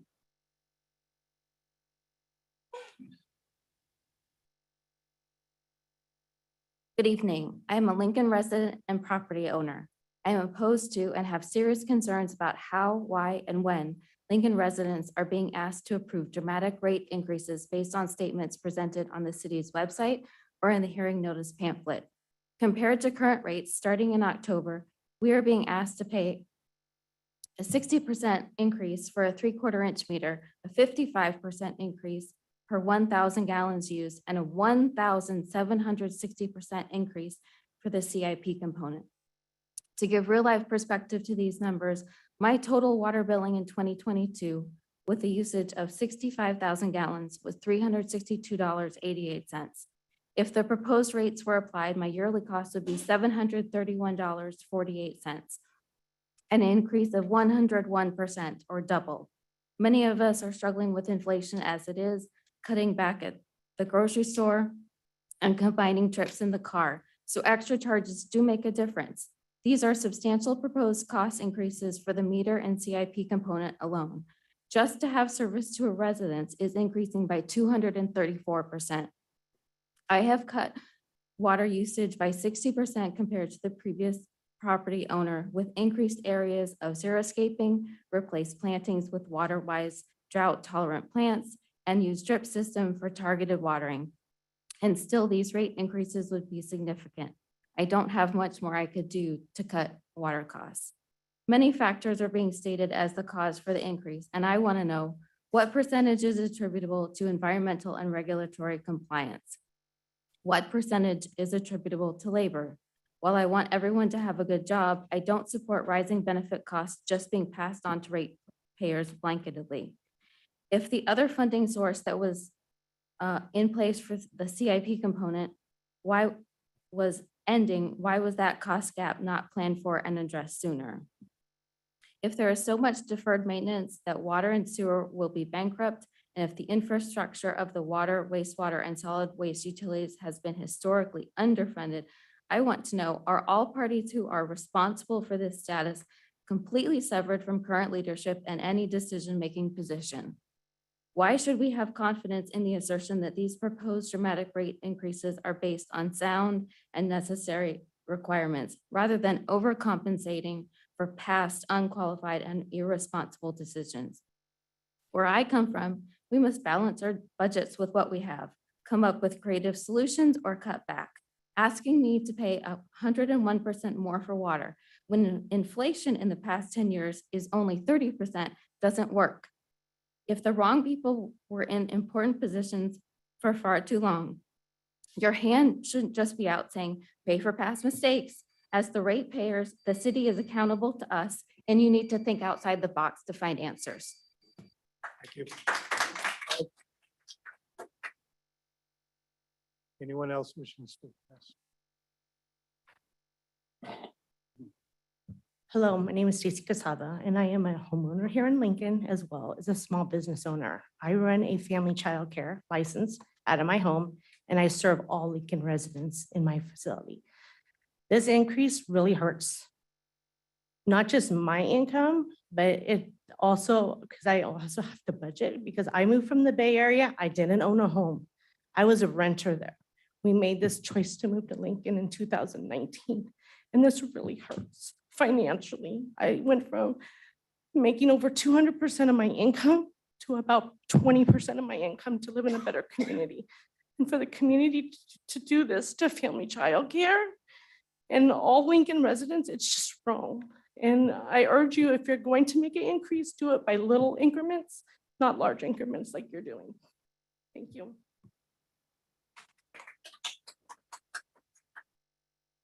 Anyone else wish to speak? Yes, ma'am.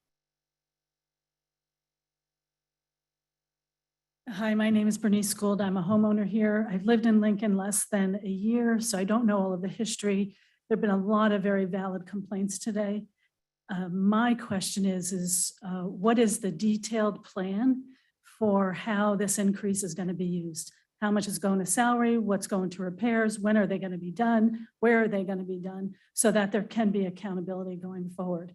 From our initial presentation, it sounds like that does not exist yet. So how do you know how much an increase needs to be if you don't have a plan for what you're going to do and what your expenditures are? Thank you. Yes, sir.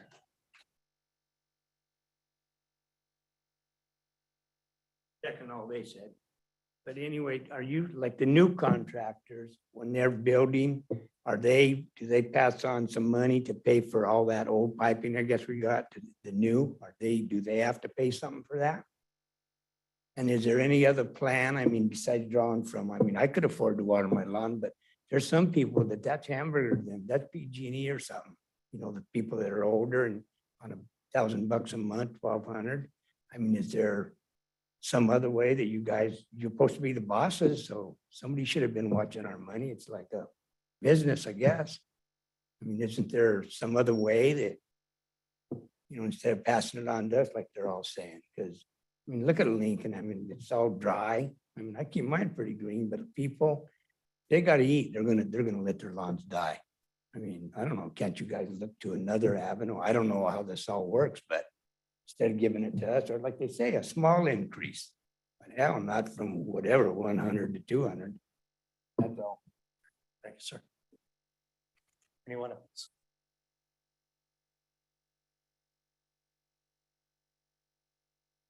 Hi, thanks for having us all here tonight. Hey, I agree with everything everybody's saying, but I do understand that rates have to increase because they're not going to go down. But I do hear a lot of concerns, and I think they're justified. Maybe the council can look into this, maybe set up a hearing or a review committee. They'll look into the clear neglect by someone somewhere in the forecasting responsibilities. Because if they did not recognize that this infrastructure needed to be replaced a decade ago, if I did that in my old job, I wouldn't have had it. I would have been fired long ago. So, I mean, there needs to be a public hearing and people need to do a review on this and understand what happened, whose fault it is. And the other thing, maybe you can look into the pile-on concept that you have. Just because water, sewer, and garbage are on the same bill doesn't mean they all have to be increased at the same time. Maybe you could do it incrementally. Maybe do water one year and sewer the next or something, because it is going to hurt a lot of people. Thank you for your time again. Thank you, sir.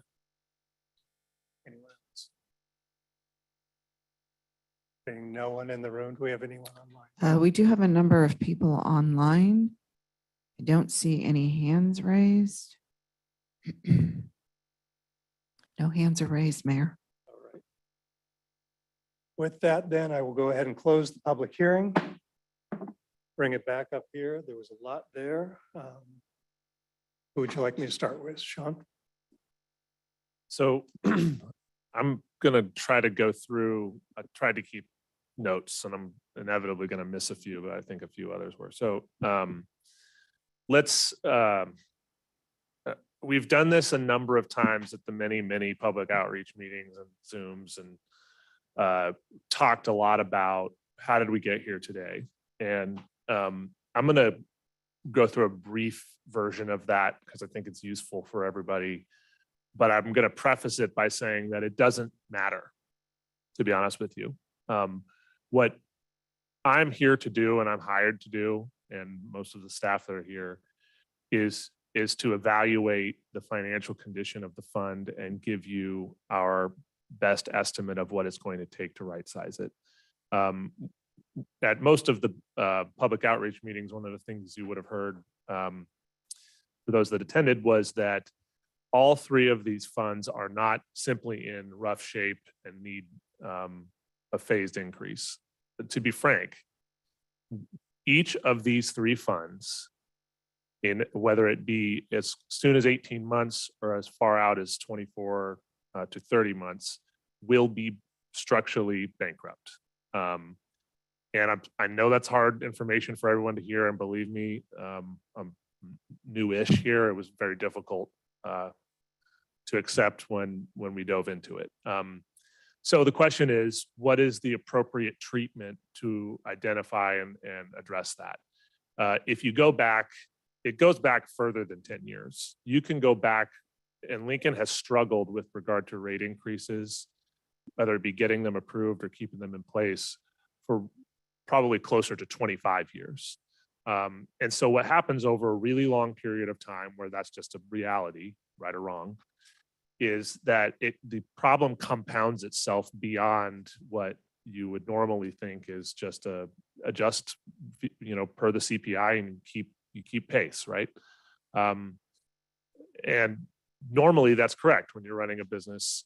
However, when you're running a business that has over 250 miles of service line and hundreds, roughly $1 billion in infrastructure, when you have to get around to replacing larger expensive components of that, it increases the potential cost to the customer.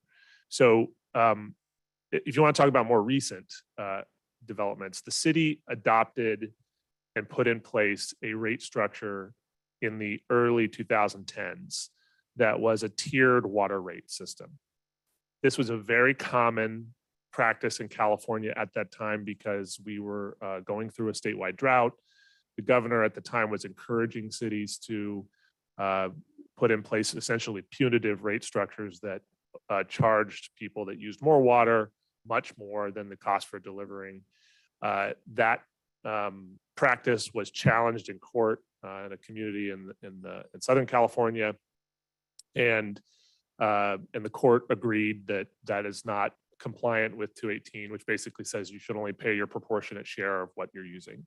So pretty quickly thereafter, the city was sued and eventually settled that suit, rolled back rates, refunded a significant amount of resources, and then after that attempted at least once to try to address the underfunding. Since that time, the goal has been, this process has been about trying to triage, a very serious physical ailment, if you want that kind of analogy. And our perspective is that we've tried our best to piece together the pretty long history here to understand how we ended up here. But really, what we're really spending most of our time doing is what is the absolute base minimum amount that we can request in order to put these funds in a position where I wouldn't say that they're going to be healthy, but they'll at least be off life support, and we'll be able to address significant concerns and emergencies as they come about. So that's one. And I can go into more detail if you'd like. The second thing that came up a couple times is Mello-Roos. We need to separate out these two issues completely. Mello-Roos has absolutely nothing to do generally with what we're discussing tonight. Mello-Roos, you heard kind of competing issues that came up during public comment. One was, new development is somewhat responsible for these cost increases. Mello-Rooses exist to avoid that exact thing. They exist so that when new development comes in, the people that live in those communities whose new homes and activity in the area are the result of added cost are covering those costs themselves, so that people who are prior residents are not picking up that extra cost. And we try to actually we make sure that new development is paying not only a buy-in charge to get into the water system, but significant infrastructure investments that they're making to serve their areas of community, so that it's in fact illegal for current rate payers to subsidize new development when it comes in. So that's two. Three, the question was asked a number of times about bonding. Great question. And it is a tool that governments use sometimes. It is something the council could consider. I think that there's a couple of things you want to think about. Bonding is really just a fancy term for getting a loan. And as everybody here probably knows, a loan costs you interest. And when you're bonding for very large amounts of money, for water projects, for example, you can imagine that those interest payments over a 30-year term are significant. And so it's a financial decision, just like it is for anybody else in their private life. Does it make more sense to borrow that money and spend it all within a finite period of time and then pay back those debts over a much longer period of time, which really kicks the can down to future ratepayers? Or should this fund stand on their own? And from a financial perspective, and that's all I'm speaking about tonight, the funds should stand on their own. You should not be in a position where you're continuing to borrow to make current obligations. That sort of puts you in an even a worse position potentially down the road. Although it is something to discuss. I mean, there's short-term benefits to it and probably long-term drawbacks. And we haven't proposed bonding because the other concept is that you could, part of this rate increase relates to straight up operational deficits. And that's just, what does it cost for us to buy, treat, pump, and deliver the water, right? The other component of the rate is, what does it cost for us to save a sufficient amount of revenue every year to do these important rehabilitation and repair projects in our system? And so you wouldn't typically want to bond for operational costs. That would be like taking out a loan to, cover your monthly, grocery bill, PG&E bill. It works, but you're paying a lot more over a longer period of time for that. There was a question about the 218 process. One of the things that the city attorney pointed out to me, reminded me of, that I completely forgot, is that the 218 process is actually not a city dictated, or for that matter, really even a state dictated process. This is a process that was proposed and adopted by the California voters, which conceived that, look, we understand that local governments need to adjust rates every so often, but we want a process in place so that we can be notified of that and potentially protest it if we disagree. The detailed plan for expenditure that was mentioned, that is included in the agenda packet. It's included on our website. It's included in the studies that were referenced in the mailers that were sent out. It has very specific information about how those dollars are intended to be employed, both on the operational side and on the major project capital improvement side. And try to see if I had one other note here. There was a question about revenues from other sources and grants. Both things that we are pretty active in pursuing. What I think I would just share is that there are grants out there for infrastructure projects, but there are no grants out there generally for water systems that simply need to be right-sized. Typically, grants you find will be for a real specific purpose, like an area of the state has substandard drinking water because of, contamination, let's say, and so granting agencies will say, well, that's an appropriate investment of money because, there's not really anything they can do about that without some infusion of capital. With that said, we do pursue grants for all of our utilities. And if we were able to run the utility really on, fortunate grant awards, that would have been our number one option. It simply is not one that we view as reasonable, given the gravity of the fund's position today. Finally, I think that one of the things that Nita mentioned during her presentation that's really important that the city gets into at least a general practice of is doing, we're not required to ever do a rate increase. We are prohibited from proposing any kind of rate increases that extends beyond 5 years. We are also prohibited from charging anything more than is approved in a rate process. But what we're not prohibited from doing is charging less than what's adopted.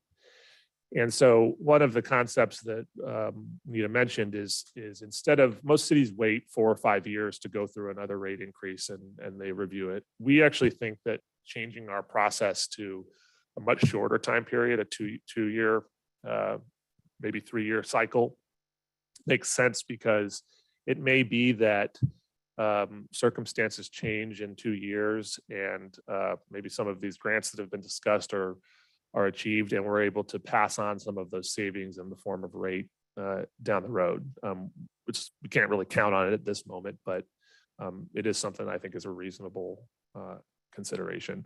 Finally,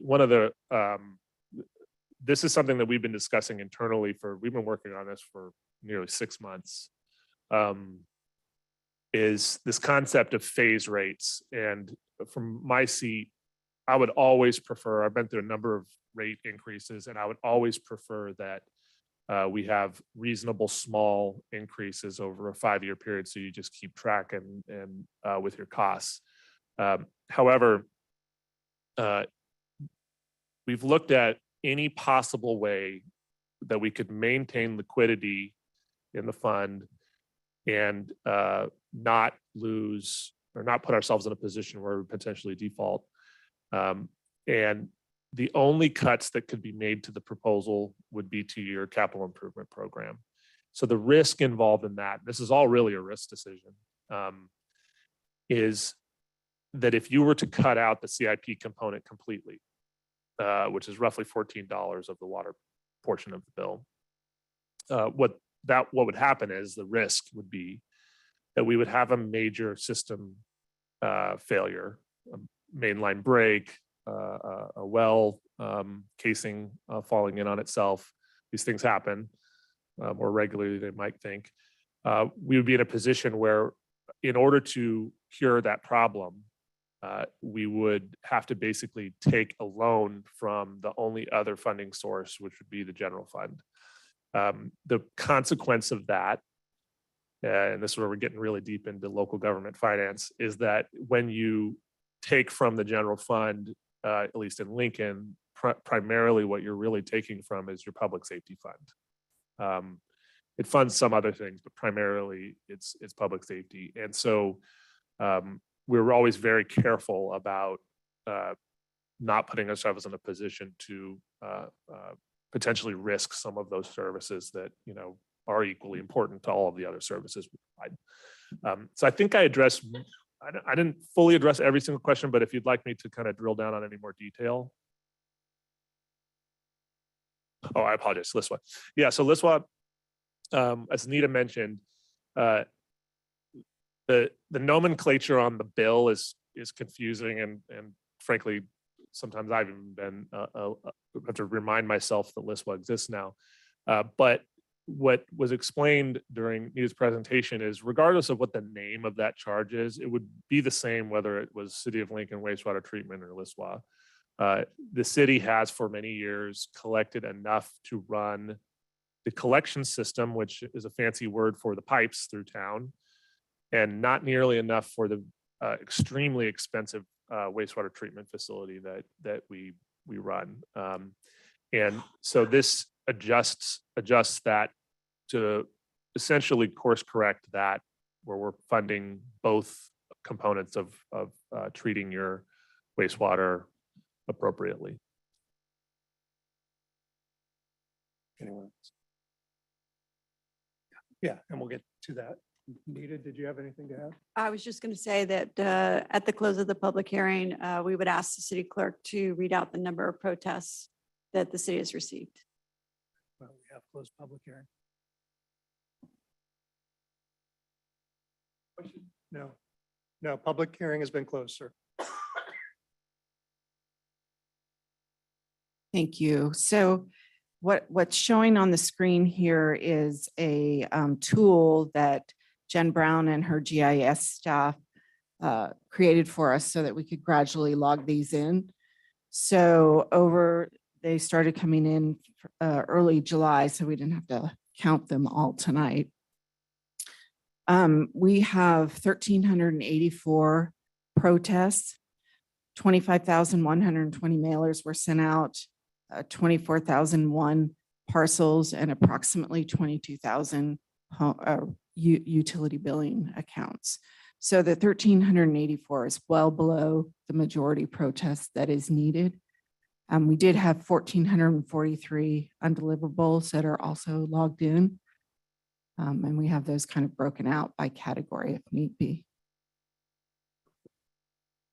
Okay, so we are well below the threshold of a 50%. Yes, 50% plus one. Sean, you calced the actual percentage earlier today. Do you It's recall what it it's give or take a couple of percentage points. It's roughly 6% of all 6% of all utility accounts filed a protest. Thank you. All right, if there's nothing more from staff, we'll bring it back up here for questions and comments from the council. Holly? What's that? You closed it. Oh, we closed it. We closed it. Do you want to start us off or would you like to go? Whatever you want, Mayor. Ann, you had some issues with the list swap part of it. Would you like to start? No, I think that it was, people were very confused. As Sean covered the fact is it costs $26, $29. Whatever the list would pass through is, that's what it costs to process the wastewater, turn it into and recycle it. And we weren't paying for that out of the rates. So I'll continue on that changing the front loading of the system of the rates if we were in a position where we weren't precariously close to a structural deficit, then that would be something that would be an option. But I think when we agreed at the council meeting before to do the 218 process, we discussed that. And it wasn't really, because there were some options shown with slight first 2-year changes, but the risk is, Mr. Scully said, was not worth it. But again, it's a closed system, and you could have one semi-catastrophic problem in the system and not be able to cover it, and that cause a problem for the rest of the city, so. That's, I don't see any way around it. Holly? Okay, so a lot of thoughts here, and just going to speak for myself.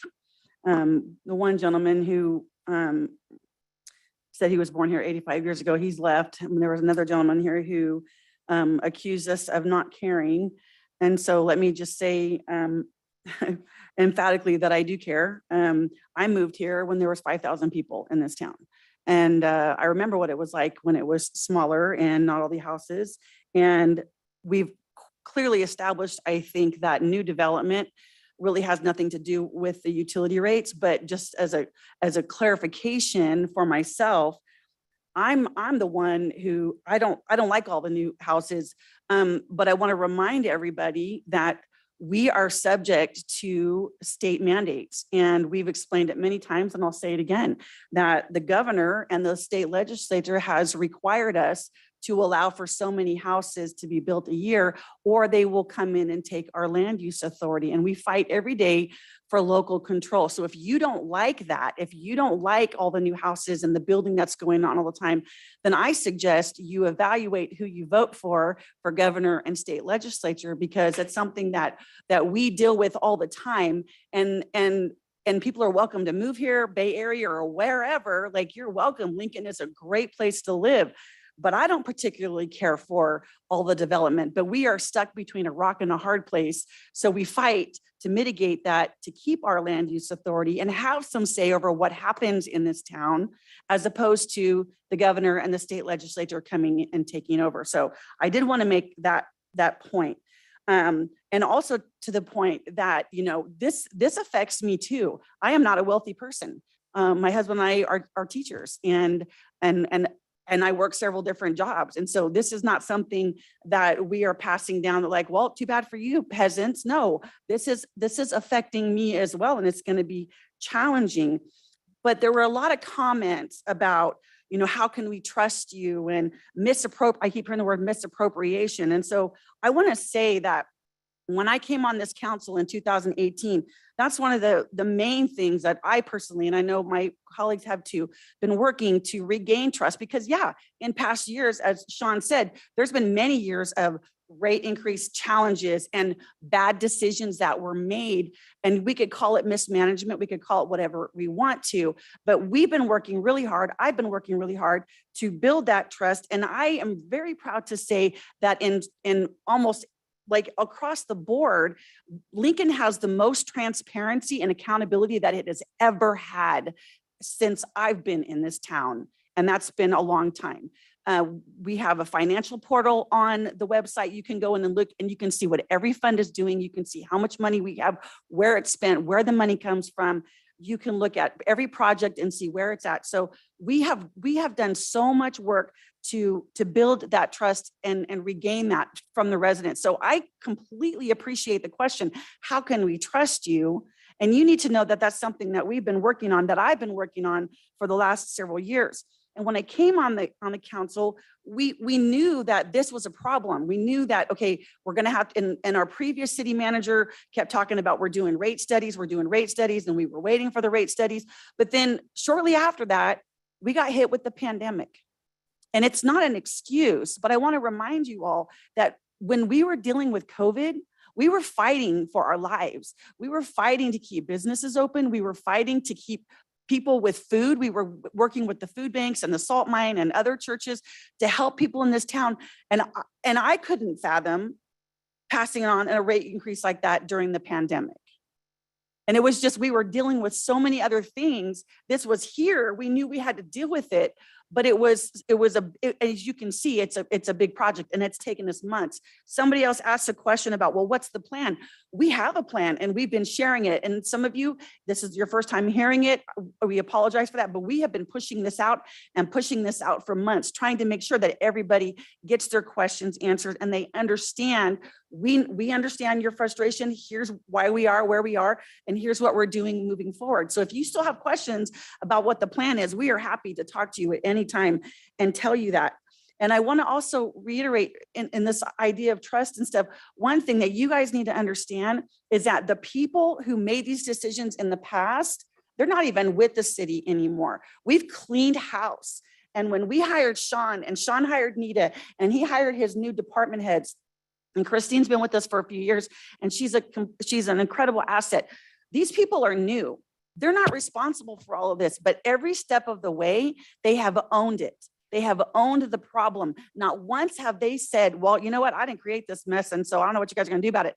They have dug in and they have worked to the bone to dig in, figure out the rates. What's it going to take to get our accounts back to where they need to be? It sucks. It hurts. It's going to be hard. And we're going to do everything we can to help those who are struggling. But you need to know that I do care. And Sean and Nita and the staff members, they have worked for months to figure out what is the best solution. How can we keep you being able to flush your toilets, keeping your garbage picked up and keeping your water flowing. And I give you my word of honor. There is no way around it. We'll do everything we can to help you.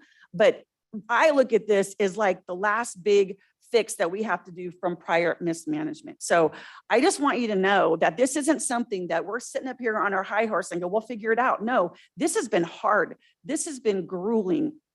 But you can trust us. You can trust, I'm speaking for everybody. And I've heard people comment about, oh, you're lining your pockets with all this stuff. Well, I'll tell you what, my husband's running joke is, yeah, I'd like to see some of that lining pockets because I don't know where that comes from. I mean, it's a joke, right? There's nothing like that happening. We only charge for what it costs to provide the service for you. And there's no backroom deals. There's no, oh, well, we're going to do some secret. There's none of that. Everything is completely transparent, completely out in the open. And it's just a hard spot. It is a hard spot. And I apologize that it's taken us this long to get here, but we have hit the ground running, trying to tackle this for the last several years. And now here we are. So those are the comments I wanted to make. And just to know that I do care and that I have to pay it the same as you do. So thank you. Ben. Thank you, Mayor.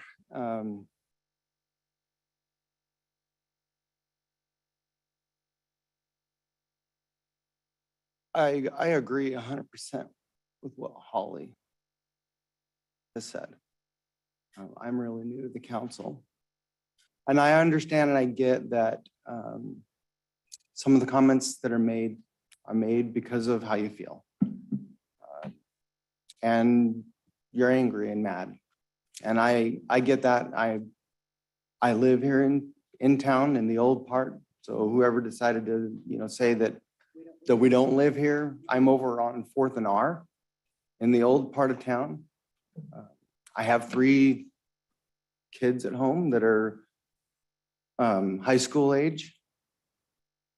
And I looked over to Sean and I said, hey, I might need some help too with, I might be on the list to try to get some help too, because with 3 teenagers at home and I don't make a ton. I live in Old Town and I understand it, but it really comes down to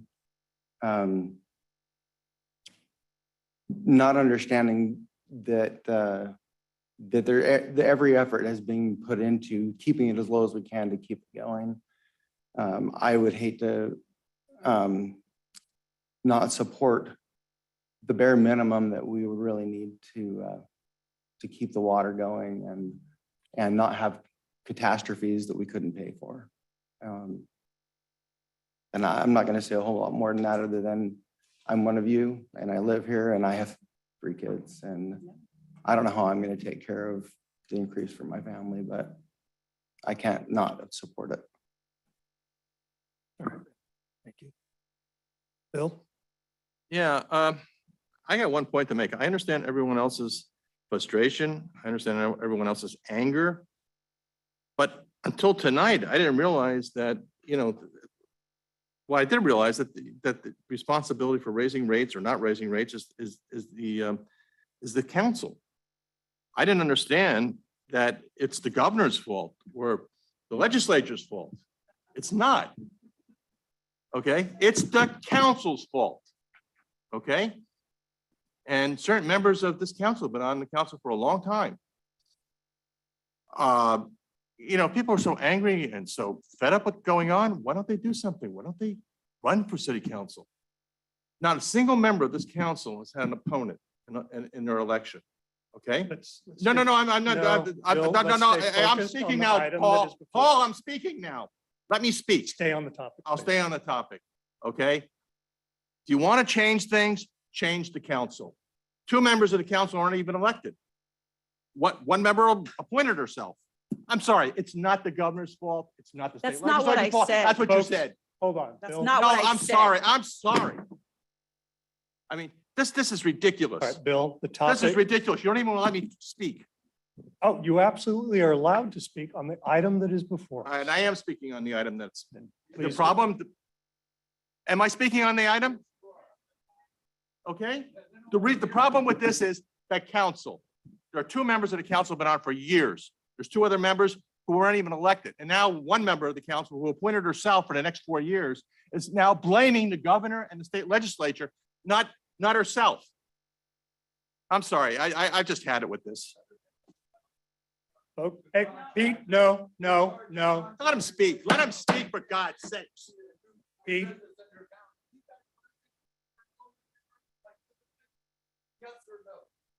I'm sorry, Paul. This has gone too far. This has gone too far. All right. And I will point. And I will point. Yes, I will. Yes, I will All right. point. both of you. No, please. Mayor, I want to, no. No, we're not gonna get out of Okay. hand on this. No. If she's No, gonna, you're speak, gonna- I'm gonna- you're- if she's gonna speak, I'm gonna speak.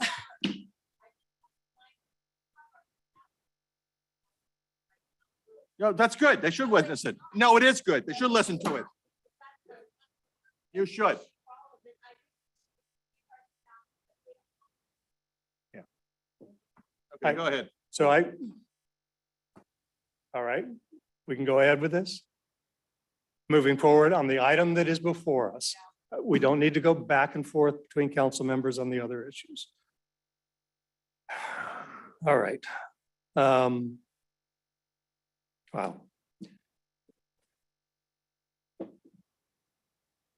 So I'm going to begin, I think, where Holly began, with caring. I've lived in this town pretty much my whole life. I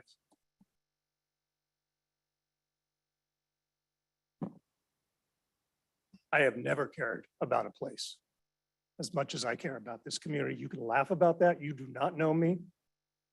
You can, here's what I can tell you. Looking back at circumstances.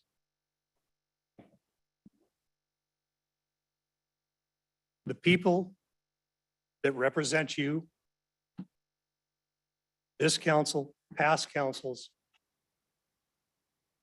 do their best to make the best decisions they can with the information that is before them. What you, sir, please. Okay. Got it. I'll talk to Wade. Do I not, want to talk to you. do not. I'm sorry. You You should know be what? insulting the public. Let's not, I don't have to put up with this. let's stop. I put up with too Please, much if from I you. have to clear the room, I'll clear the room. Clear the room. Go ahead. Yeah, I think. All right. So my perspective, I think I've got a few more years of going through this than the rest of the council and even most of the staff, at least here. When I first came on the council, we were at the beginning of the Great Recession. Property values were plummeting. Revenues to the city plummeting. The council put a ballot measure on to try to maintain public safety levels at the level they were, not increase them, but maintain them at the level they were at that time. The public, by a very large margin, voted that down and serious reductions were made at public safety. There were issues of needing, or at least projections that we needed to raise utility rates for water, for garbage collection, for sewer at that time. And the council at that time understood what the public was going through with the Great Recession and chose not to do that at that time. Was that a wise decision in hindsight? I don't know, but that was a very caring decision. Once we got through the Great Recession, we began to discuss those issues again. As Sean pointed out, there was a water rate increase that was believed at the time to be appropriate, and certainly believed to be lawful. Nobody up here. I sat at the dais and very directly said, when a member of the public said these rates are illegal, I turned to the city attorney and said, are these rates illegal? He said, absolutely not. Let me tell you why. We turned to the third-party contractor who did our rate study at the time and said, are these rates unlawful? Because I will not vote for them if they are. And the response was absolutely not, and let me tell you why. The council voted unanimously to make that increase that they felt was appropriate, which was significantly lower than had they done it the way the law now says it should be done. So 18 months after those water rates were approved, there was a ruling in another jurisdiction, San Juan Capistrano, for another group. And as Sean pointed out, this tiered water rate system was done up and down the state by many cities. So it was found, those rates were found to be uncompliant with the law as that judge interpreted it. We moved very swiftly as a council, not swiftly enough, to go back and say, what does this mean to us? And let's start a new rate study. I believe that's the one attempt that Sean was speaking of. I can tell you that council repeatedly on an annual basis directed their only two employees, the city manager and the city attorney, to take a look at rate studies, figure out what we need to do moving forward. To the best of my knowledge, that was never completed. That's frustrating from a council member's perspective. All we can do in that event is move on to a new city manager. We've done that. You now have a staff that is the best I've ever seen in the time I've been here, and they are not afraid to bring forward the hard issues. You can absolutely trust them. I do. You should. I understand if those past decisions taint me a little bit, so be it. That's fair. But I can tell you that each and every step along the way, those decisions were made absolutely with what was thought to be the best interest of the public at the time.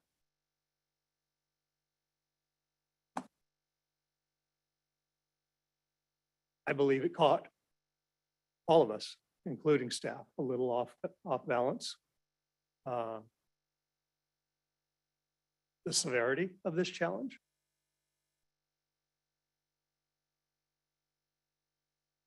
But once we found out, we absolutely had to focus on solving this. Staff's recommendation, though difficult, seems to be the only path forward.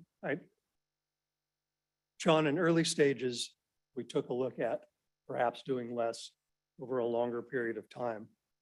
Given these thresholds of going insolvent in each of the individual funds,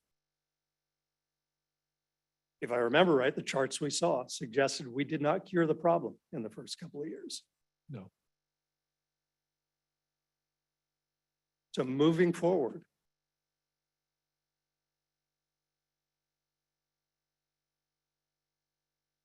as hard as it is, and it is hard, We have to make the best decisions to put Lincoln on solid footing. Not, as staff has said, this doesn't cure the problem. This doesn't fix the bigger problem. This stabilizes what we've got moving forward. So I personally have been watching this, listening to this, talking about this, as we all have, I think, for the last 6 months.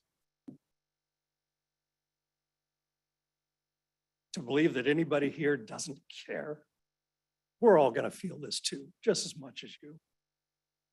Believe we don't care. It's just simply not true.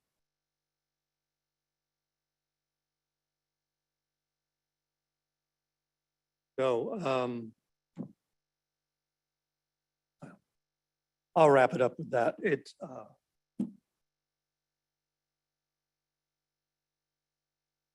unless there's any further questions from council, any further comments, we'll go ahead and call the question. Hearing none, is there a motion on the item? I move. I have a motion of Brown, second Carlskin. Glenn, roll call, please. Yes, Councilmember Brown, Yes. Councilmember Carlskent, Councilmember Andriotta, Yes. Councilmember Lauritsen, No. and Mayor Joyner. Yes.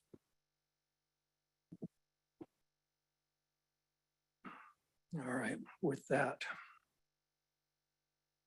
we move on to item 9C, conduct a public hearing, and 2, waive the first reading and introduce by title only. 10.40.220, specifically authorizing the city to tow vehicles when in violation of parking regulations, and further finding that the ordinance is exempt from environmental review under the California Environmental Quality Act, CEQA. Ms. Melenkov. Thank you, Mayor and Council. Hopefully this item will be a little less emotional. Staff is recommending that we add a new section 10.40.220 to the Lincoln Municipal Code that deals with the authority of our police department to tow vehicles. We have been in recent months looking at a couple of areas in town that we're seeing an increased frequency of individuals either parking or abandoning their cars. And they are locations specifically under the Joyner Parkway Bridge that is immediately adjacent to the train tracks that we have significant concerns for public safety. The California Vehicle Code only allows the posting and notice of an immediate tow. So currently what we would do is we would go cite the individual, hope they move their vehicle within 72 hours, and then not turn around and come right back where we'd have to cite them again. So this change would allow the city to post a sign at any of these areas where it was deemed unsafe or for the other reasons that are enumerated in our code, and to cite this section and say, parking here will result in an immediate tow, and then provide them with the information of the towing company they can contact. So that it is in essence the purpose behind this minor revision to our ordinance. And with that, I would be welcoming any questions and then opening it for a public hearing. Any questions from the council? Nope, I'm supportive.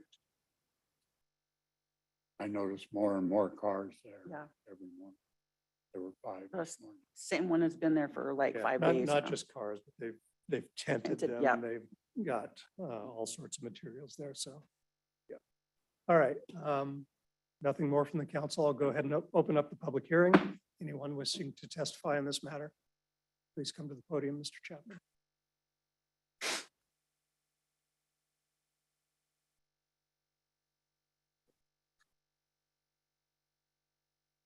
Thank you, Mr. Mayor, council members, city staff, and again, all of those that engaged this evening. My only real question and maybe a comment. I think sometimes that the wallet for people in these kind of scenarios gets more attention to the scenario than anything else. I don't know how the notice would be worded or even how you get that word out, e-bulletins, that sort of thing.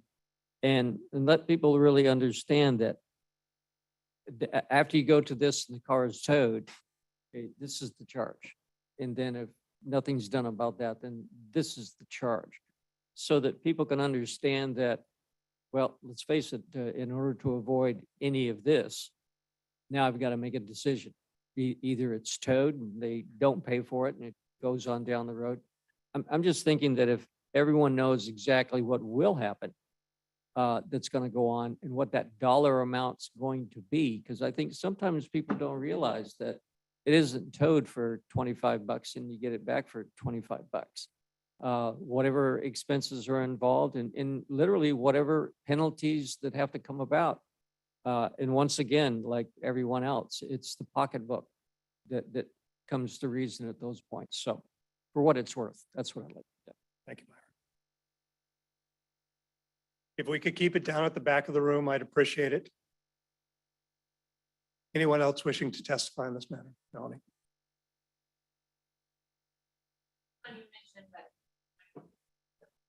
Of the, there I am. Some of the agenda items have a little bit of legal jargon based around them that maybe aren't most understandable in the most clear ways. But I do want to say this agenda item is very front forward facing and very easy to understand. So thank you.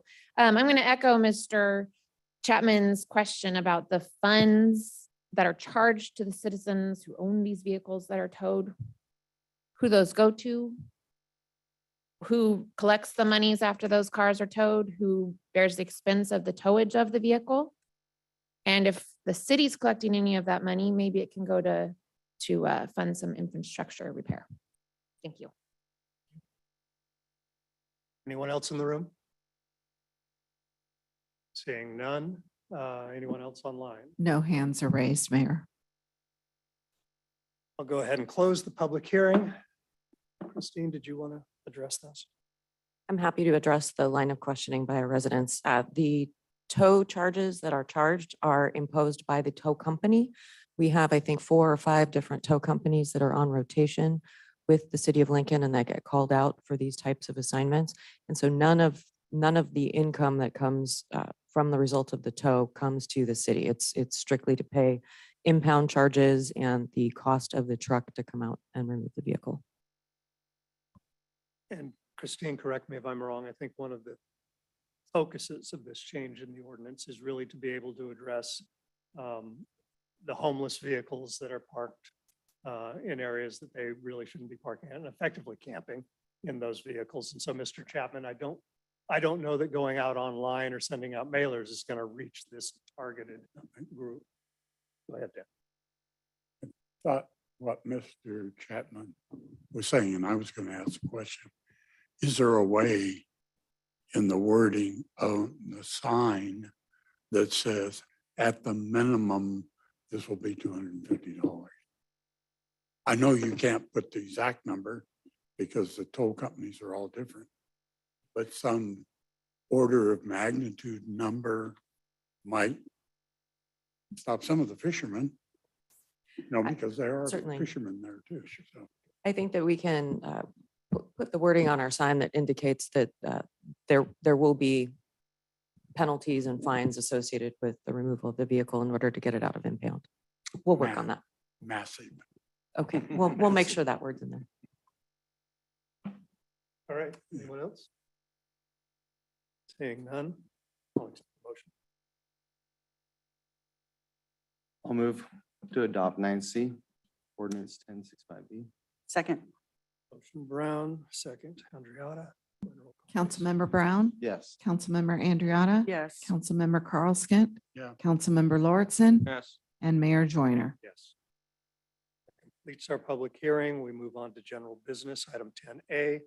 Resolution 2023-145, authorizing the city manager to enter into a grant agreement with the salt mine in the amount of $300,000 in support of persons affected by homelessness and funded with standard allowance funds. Nita. Thank you, Mr. Mayor. So at our last meeting, we brought forward some information regarding the city's homeless pilot program and the resources that we would need to help fund that program. And one of those resources is the the work and the contributions by the salt mine. But in order to be able to provide all of the resources for this program to help make it successful, we are asking council to provide a grant to the salt mine funded through the ARPA dollars that have been designated as standard allowance. So just a brief reminder that the ARPA dollars were provided to all agencies, and agencies were allowed to set aside up to $10 million to be used for all general purposes and designated as standard allowance. And I'm kind of giving that because it's been a while and a lot of us have a tendency to like, where is this money coming from? What does it mean? Initially, the council had set aside $2 million of that $10 million to be used to aid the citizens and the community of Lincoln that had been affected by COVID. So over the past, we've given away money to our small businesses. We also provided a small nonprofit grant program and a large nonprofit grant program. So this $300,000 is the remaining funds of that $2 million. Once this grant is approved, should the council wish to provide more aid to the citizenry, they would need to give us further direction. But we do have a very simple grant agreement with the salt mine, and these funds would be used to construct a showering and commercial laundering facility, requiring showering for both men and women, and commercial laundering for clothing and such. The salt mine is going to participate in our program by hiring full-time staff as well to provide assistance to those folks that are going to be participating in our pilot program. The salt mine has a tremendous and wonderful volunteer activity and volunteer members. But in order to ensure that we have staffing all the time that we need for the pilot program, that they're going to be hiring full-time staff. And with that, I'm happy to answer any questions. And Eric is here as well from the salt mine. Questions from the council? No questions. Questions, I'm comments? very excited about this. As we talked about it last time, I'm very excited to be partnering with the salt mine and with Pastor Eric. And I'm ready to vote yes. It's exciting. All right. We open it up to the public. Go ahead, Ben. I echo that, Holly, because when it comes to the needs of the community, it really takes a whole community to do it. And those of faith-based organizations that are willing to put their heart and time into community really deserve our money and time to support them, to support our community. Any member of the public wishing to comment on this item?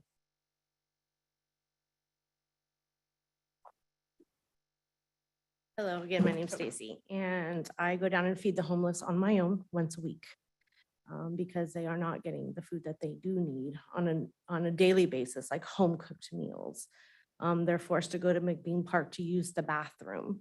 They don't have any toiletry facilities within their walking distance.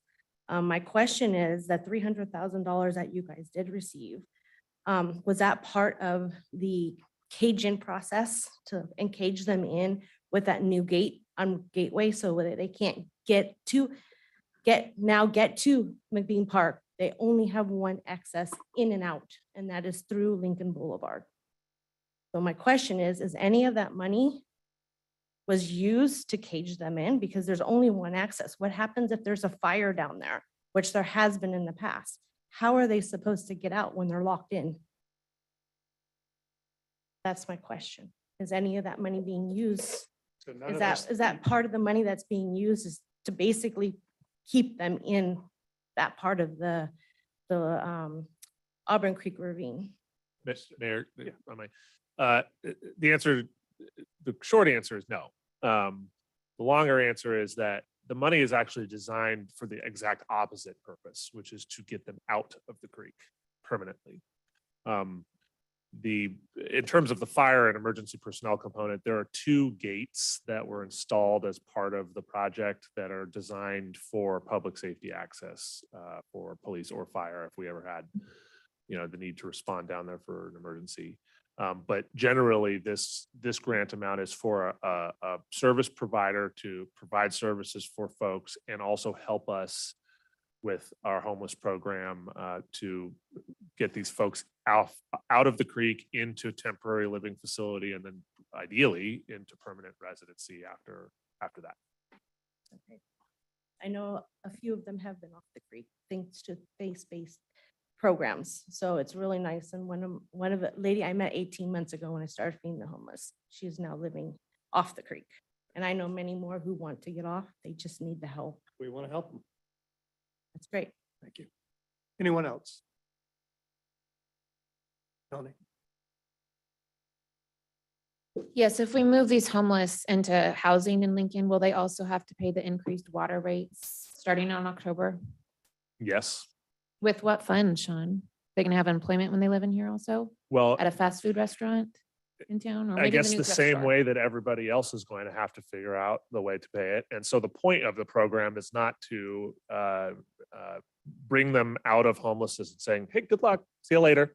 It's an entire continuum of care. So it takes people that are not prepared to live on their own and support themselves.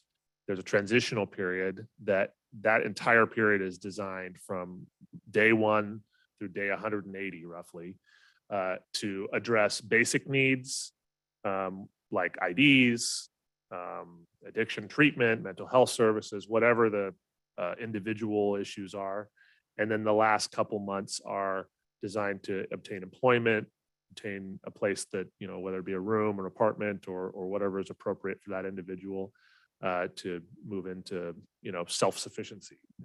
And this grant of the 300,000 covers what portion of that 18-month process for an individual? It covers the services provided to those individuals that are obtaining shelter. So the program will not be successful by just plopping individuals into a place and saying, you got 6 months, at the end of 6 months, figure it out.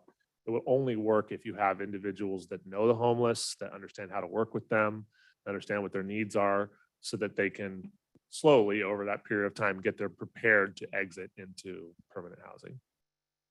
Thank you. Anyone else? Excuse me, Gwen, I have a speaker here. Go ahead. Thank you. There is an issue with homelessness, especially I live off East Avenue. Over by the ravine over there's a big empty lot. I moved over there about 5 years ago. There's one homeless over there. Now you got a good 10 to 15 homeless. They trashed the whole area. I used to bring my dogs up there. I used to bring my kids to go in the ravine, especially when we get the runoff in May. I can't even bring my kids up there anymore. It's so bad. They leave their trash everywhere. I don't know where they get all the stuff. They have vehicles. The vehicles are parked over there. I mean, and I talk to them. They don't want help. They don't want shelter. The majority of them are happy with what they're doing right now. And it's a big problem over there. Why can't there be any kind of encampment laws here? No encampment laws here. Because the salt mine just feeds these people and they just keep coming and coming. Talk to them. How many people are actually from Lincoln? Do you guys even know that? How many are actually from Lincoln? We absolutely do. How many are from Lincoln? Because I'll tell you the 10 that I believe the last point in time count was 47. There are 47. There are 47 homeless in Lincoln. The vast majority are homegrown. Okay, so the 9 people that I talked to over there, only 2 are from Lincoln. Okay. Okay, Sir, with respect to the item that is before us, which is a $300,000 grant to the salt mine. Right. To be able to put in, I don't want to cut you off, but I want to keep us focused on the item that's before us. So Gwen, if you could stop the timer for him for a moment. Okay. So the item that is before us is a $300,000 grant to the salt mine so that they could build better shower facilities, washers and dryers on a commercial scale. They have agreed to also oversee to a large degree the day-to-day of our pilot program that is going to attempt to take a couple of trailers provided by the county and get a couple of folks who are willing to be relocated to get help into this pilot program with the help of the local faith-based organizations and get them on their feet, get them connected to programs, and get them into permanent supportive housing. That's the item that's before us. How much has the state, how many millions or billions has the state throwing at the homeless problem? $20 billion. The state has spent $20 billion in the last 10 years at this problem. And it's just gotten worse. Correct.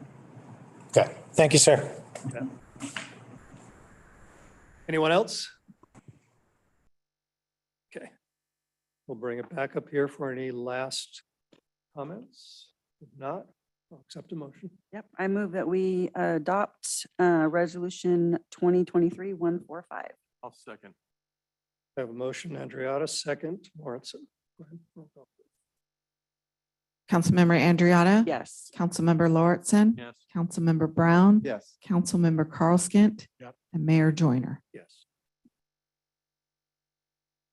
Item 10B, receive information on the concerns of the impact of the proposed utility rate increase on low-income households and consider implementation of a utility assistance program. Nita. Thank you.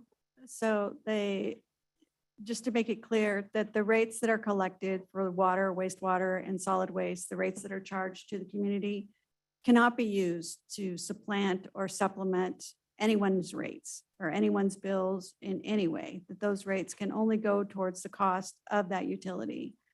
So we've been thinking a lot about the ways to support our low-income families within the city, and we're currently promoting both the LIHEAP and the LIWAP programs, and those are programs that provide one-time annual assistance to low-income individuals to help pay their water bills. But it is only once annually. And in looking at other grant programs or other resources available to our citizens, we are researching what other resources are going to be available, such as turf replacement or purchasing smart controllers. But again, that's like a one-time assistance and not an ongoing assistance. There is not a state or federal program to provide ongoing assistance to these low-income families. And so what we're asking is for the council to consider a set aside of $200,000, again, using a one-time source, those standard allowance funds provided through ARPA to be used to support those low-income households. We would be developing this program and rolling it out with the start of October. We would ask that, ask that participants in the program already be involved in another similar program, again, such as CalFresh, CalWorks, LIHEAP, or LIWAP. And those programs vet the individuals, they determine eligibility and income requirements so that the city is not in the position of having to determine that information. It's already been vetted, and then we would provide monthly assistance to them. We have been talking quite a bit about what does the assistance look like? What is a sufficient dollar amount? How much could we give?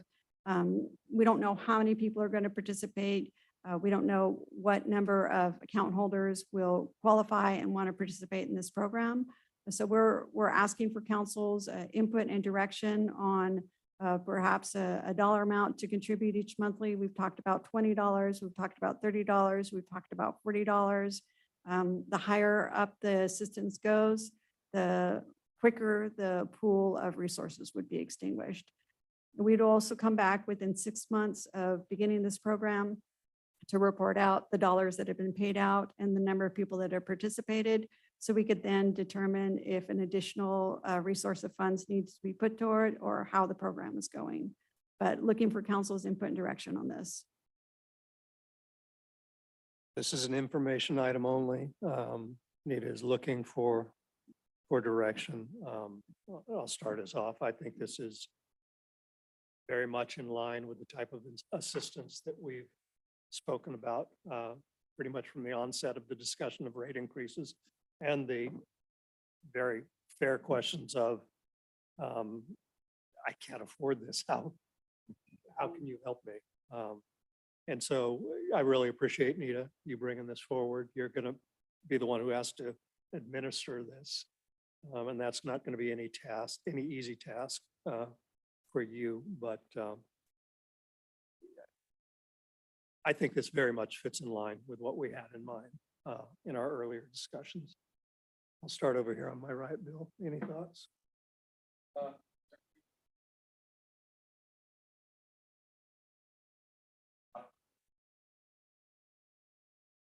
We need to do something.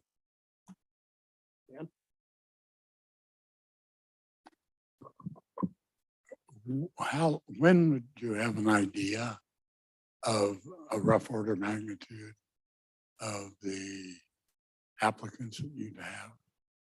It's hard for us to say, we know that we have a certain percentage of our population that is in that below the Right. poverty line level. Perhaps it's 5 or 6%. And so, 6.8. yeah. So we could do it a number of ways. We could ask people to apply who are already in another program. We could take the participants that we know of that we receive LIWAP payments for and automatically enroll them in this program. So that's one option that we could do.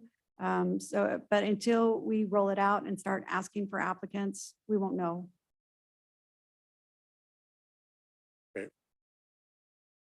But grossly, it'll be 6 or 7% if we put these kind of qualifications. Yes. 6 or 7% of the base. And that's, population percentage, that's not account holder percentages. So in the city, there are roughly 22,000 account holders in a city of over about 50,000.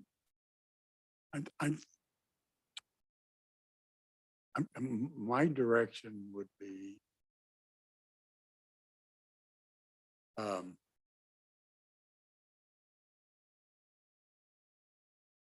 figure out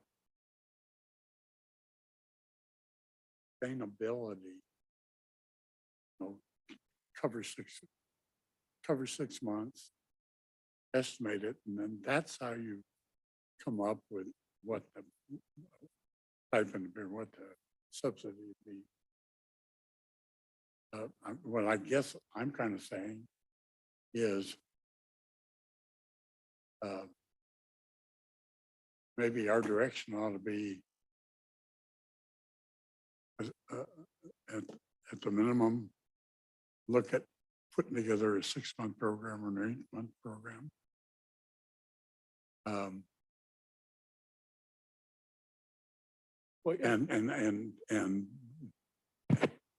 kind of have staff determine the amount based on that. You see what?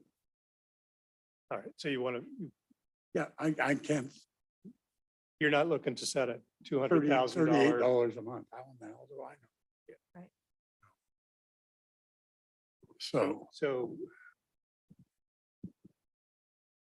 I think what I'm hearing from Nita, I think what I've seen from Nita is that this is not a sustainable program that is going to carry us into the future unless there's additional direction given from council at a future date. That's correct, sir. Yeah, and so you're looking for something more sustainable into the future, or you're just looking to back into this number rather than set a number and see how long it takes us? Sustainable.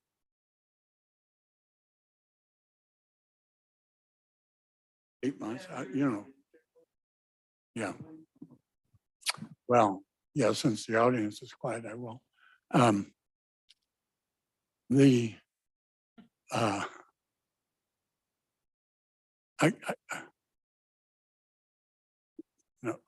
guess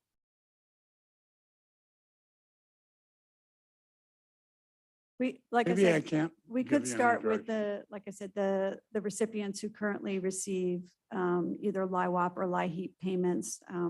We could go through those accounts and determine how many of those exist and sort of back into a number and maybe honestly, just arbitrarily, maybe we double that and come up with a base of recipients and divide out by 6 months to determine an aid. Well, maybe 6 months are wrong. Yeah. Something, not one time and no.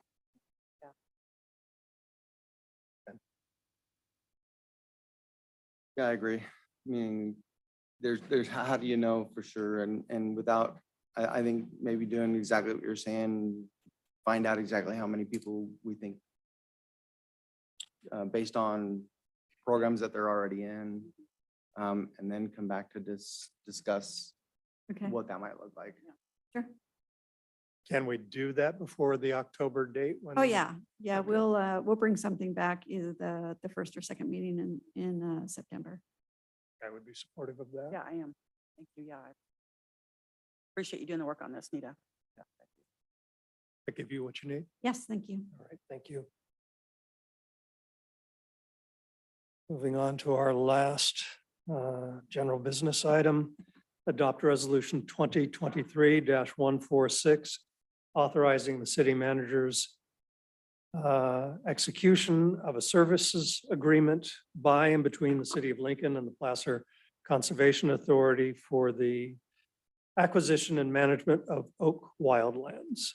See attached A to the resolution, and once jointly executed, transfer $3,478.97, I'm sorry, $3,478,097 from Oak Tree Preservation Fund to Placer Conservation Authority pursuant to said agreement. Ms. Malakoff. Thank you, Mayor and Council. I would like to say thank you to Mr. Greg McKenzie, who's hiding back there in the back corner. So he is with the Placer Conservation Authority, and so I appreciate him being here and the work that we jointly were able to do in order to get this agenda item before you. So in the staff report, there's a pretty lengthy analysis of kind of how we got to where we are. The impetus for this transfer of funds was litigation that was filed regarding the city's maintenance of the Oak Tree Preservation Fund. As part of that settlement, we were required to do a claims process so that individuals who had paid Oak Tree Preservation funds could apply for a refund. We have since closed that period successfully. The balance of the settlement agreement requires the city to utilize those funds within 3 years toward proper oak tree preservation purposes. And so in communication with our board representative on PCA and also with the staff members of the PCA, we decided to bring this item before you. We've also communicated with the plaintiff's attorneys in the litigation, and they are in agreement that this action is consistent with the terms and conditions of the settlement agreement. So what this would do was essentially transfer the vast majority of the balance of oak tree preservation funds that we have in that fund to the Placer County or Placer Conservation Authority. And it would really be able to use their leverage and ability to purchase and preserve oak tree woodland within the region. The agreement sets forth the terms and conditions that they would be holding the money in trust on behalf of the city of Lincoln. If they identified a project or parcels that they wished to expend the funds on, they would first come to the city, request our permission, and it would go forward. And then we would place a conservation easement over the property that was purchased. So it's relatively straightforward. I think in partnership with PCA, we'll really be able to leverage the use of these funds in the region to preserve oak trees, because strictly within the city of limits, there's not a lot of real available oak tree to preserve that isn't already part of a conservation easement. So with that, I'm happy to answer any questions. I'm sure Mr. McKenzie would as well. So I'll turn this over to the council for discussion and questions. All right, Christine, thank you. Right off the top of my head is, you're talking about it being used regionally. I thought I understood that it was within the city's sphere where it would most likely be used. Is that not correct? My understanding is it would be used within the region. We recently, maybe 2 years ago, I suppose now, amended our oak tree preservation ordinance so that it was not limited to the city limits or the sphere, because of that reason, that it was very difficult to find conservable land within that area. Questions from the council? Okay, we're spending this money in an area just outside the city limits. Okay, so it's not really in the city. So is there any place in the city we could spend this money? There is not presently any land that the city has been able to identify within the city limits that this amount of money would. New park maybe? Or- The funds have to be used specifically for oak tree preservation. They cannot be used to purchase Trees? park land. Can't be used to purchase oak trees. It could be, but the reason the city was sued is because we did not traditionally do a good job of managing these funds and acquiring and preserving oak tree woodland.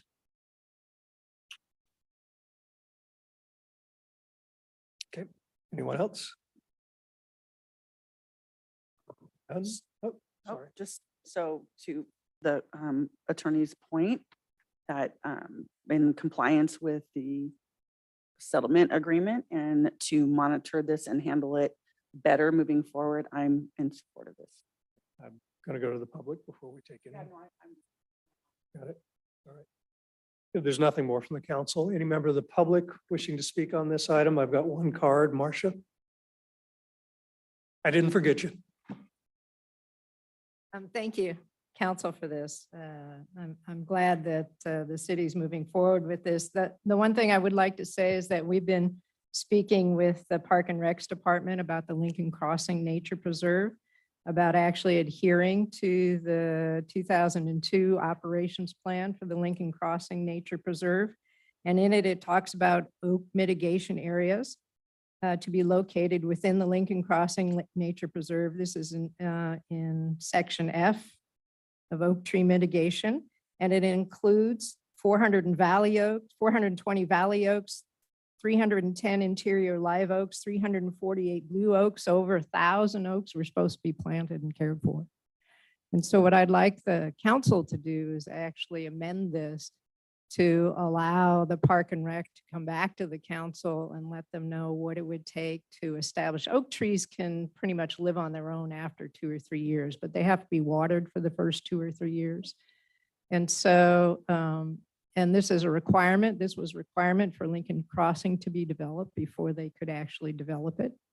And so therefore, we'd like to see actually that this be implemented because it was part of the requirement for the Lincoln Crossing Nature Preserve. And so maybe the manager can come back and develop that cost, not only for the planting, but also for the operational cost for watering them for the first 2 years. Thank you. Thank you. Anyone else?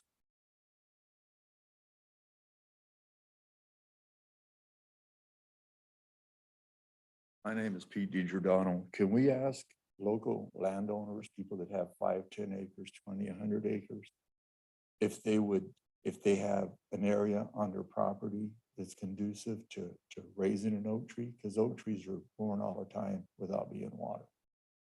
I have them on my property. I have 175 acres there. I have a bunch of land that you can plant oak trees on if you want. Okay. Can we just ask people to volunteer to plant these trees and not spend so much money on it?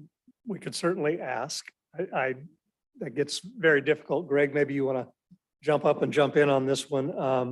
I would think that you would have to, at most, purchase a mitigation easement on those properties if the folks volunteered to do that. Although Pete, I think you're suggesting that new trees be planted on volunteer properties and somehow Why do we have to get the government involved and do all of these things?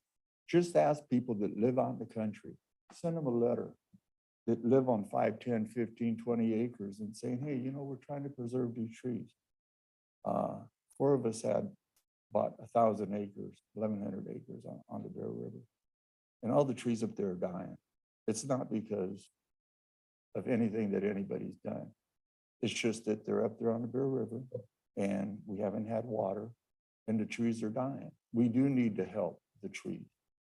There's places on the property where they're still thriving, and there's places on the property, I'll take you up there, where every other freaking tree's dying. We don't have to involve anybody other than volunteers. We just have to ask people. And as far as all these mitigation fees that we have, why can't we just tell the developer, you're cutting down so many trees, you have to restore so many trees in your subdivision? Everything that we do just causes a hardship for the people that we're supposed to be serving. I know that I get excited. I know that I get mad, but I'm glad that I get mad. I'm glad that I'm not passive. Things have to change. We have to do things. We can plant oak trees. You want to plant some oak trees?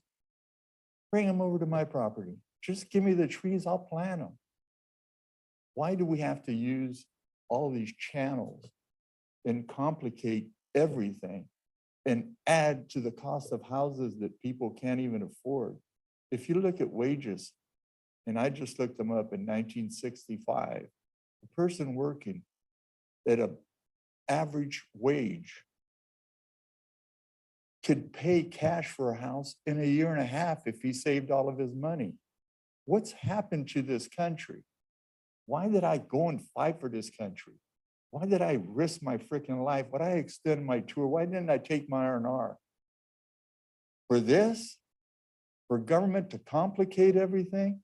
Is any money being collected for the sewer and water? Why shouldn't we have? Freaking, we need growth. People need places to live, but it has to be responsible.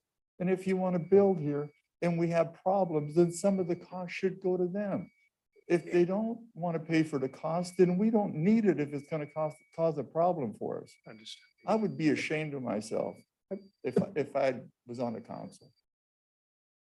Understood. For what it's worth, in addition to these fees that have been collected in the past, all new development in the city of Lincoln is required to preserve 40% of their lands in open space. So we do ask for a very large chunk from the developers that no other community around us does. Anyone, Roseville does not have a 40% required open space. Mayor, if I might, so I think Christine probably had a similar thought to me. We kind of work that way. This is actually a little bit more broad than planting what you're cutting. And there's a number of important reasons for that. Sometimes what is being clear cut is really, really old, mature oak trees that have taken decades to mature. And so one of the realities of losing that type of heritage oak is that you may be able to plant some that propagate and end up growing in many decades to add to the landscape, but it's not a guarantee, of course. And so the point is that without a fee program and especially the Placer County Conservation Program, what you likely would see is generally unchecked development sooner or later into groves, because as we know, many of the groves are located on the most valuable wanted property, vistas and areas like that. And so and I don't want to speak for Greg because he's clearly the expert here, but the concept is to make sure that you're pooling together dollars that you can get matching grants for and go and forever preserve property so they will always be oak groves and keep that sort of visual appeal of Placer County. Thank you for that, Sean. Mr. Garabedian. Oh, I'm sorry. Mr. Garabedian, could you hold off for Mr. Chapman? Absolutely. Thank you, Mayor, council members, certainly city staff. That was the longest 3 minutes I think I've ever had. I'm gonna have to get those faster. Sean, when your I'm on a time is bad up. product. Yeah. The funds that have been collected, my understanding has been from those that are within the city limits of Lincoln. I think sharing those monies, but I do believe that the prior speaker, as well as a couple others, where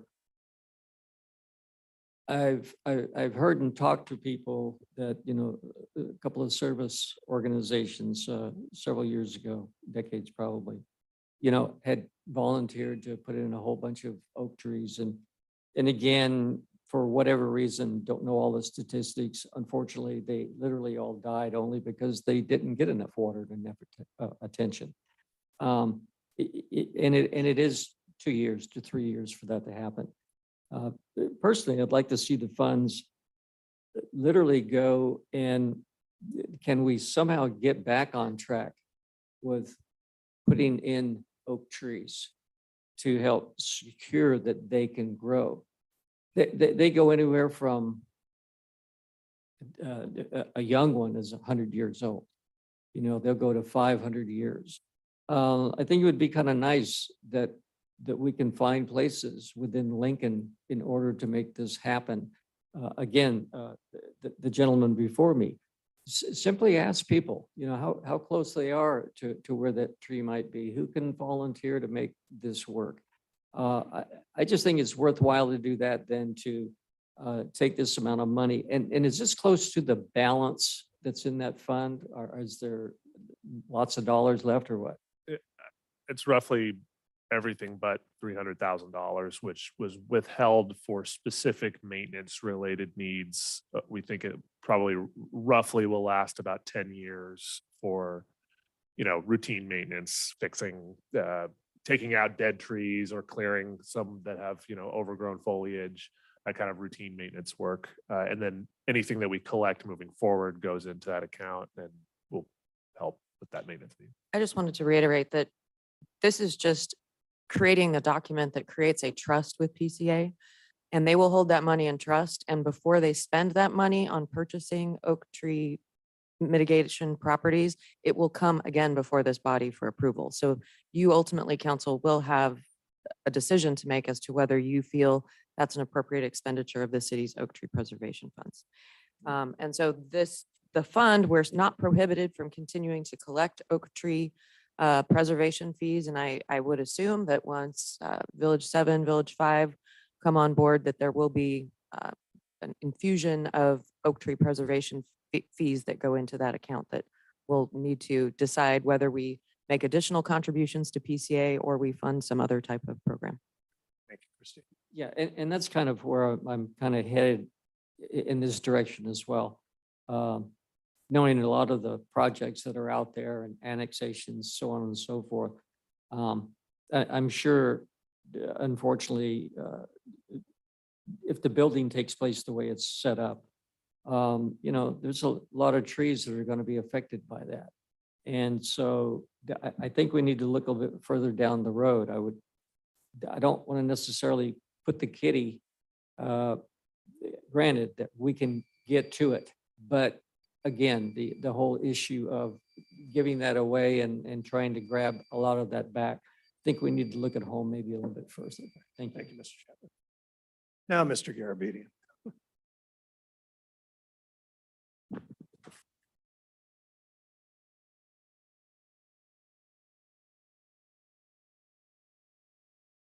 Go through here and then I'll come back. I'll try to come back at future meetings to really elaborate on some of these.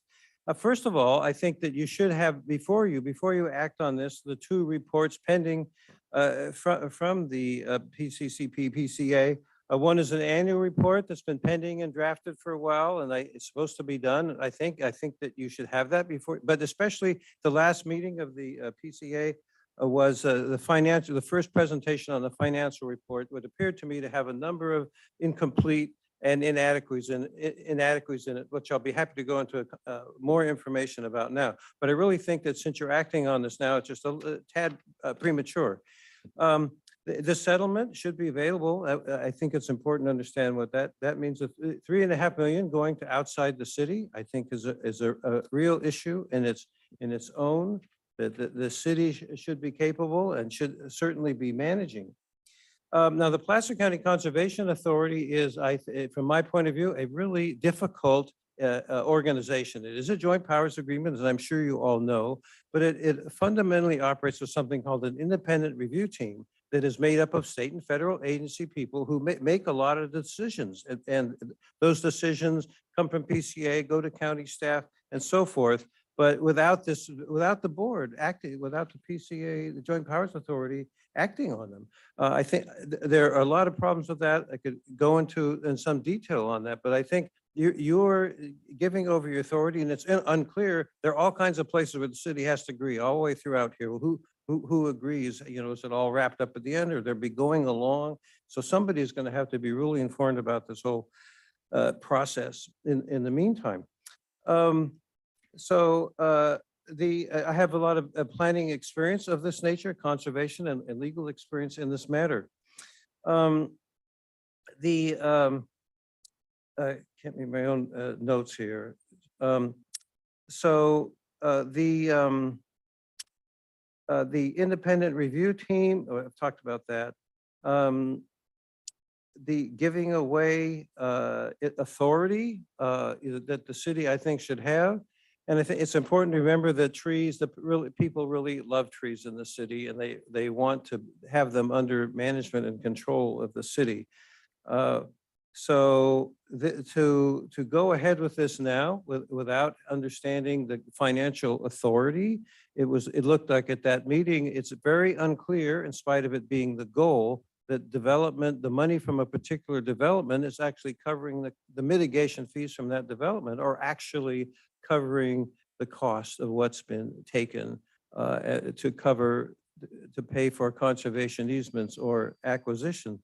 So I think there are a whole bunch of issues that really should have a public forum where people who care and like about trees and the issues raised here, where people can talk about it and have some understanding of what it means to be giving this city authority away. Thank you, Mr. Garabedian. Greg?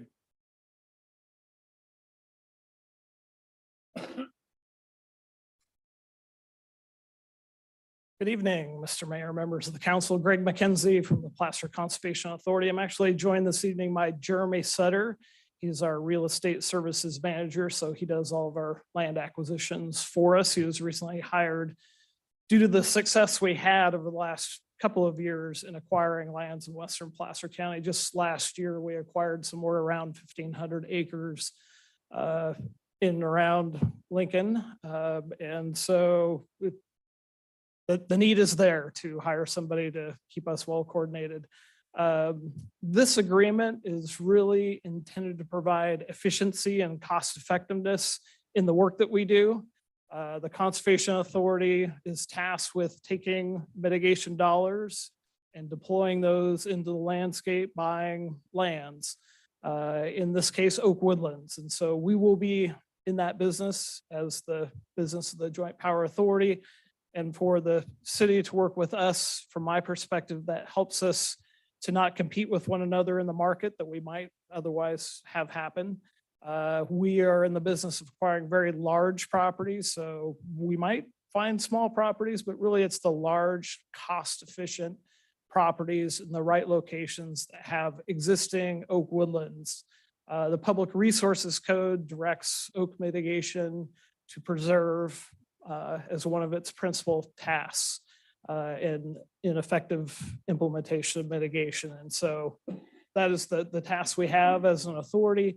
If this agreement comes forward, the next step in the process would be for the PCA board, Placer Conservation Authority, to also agree to enter into the agreement.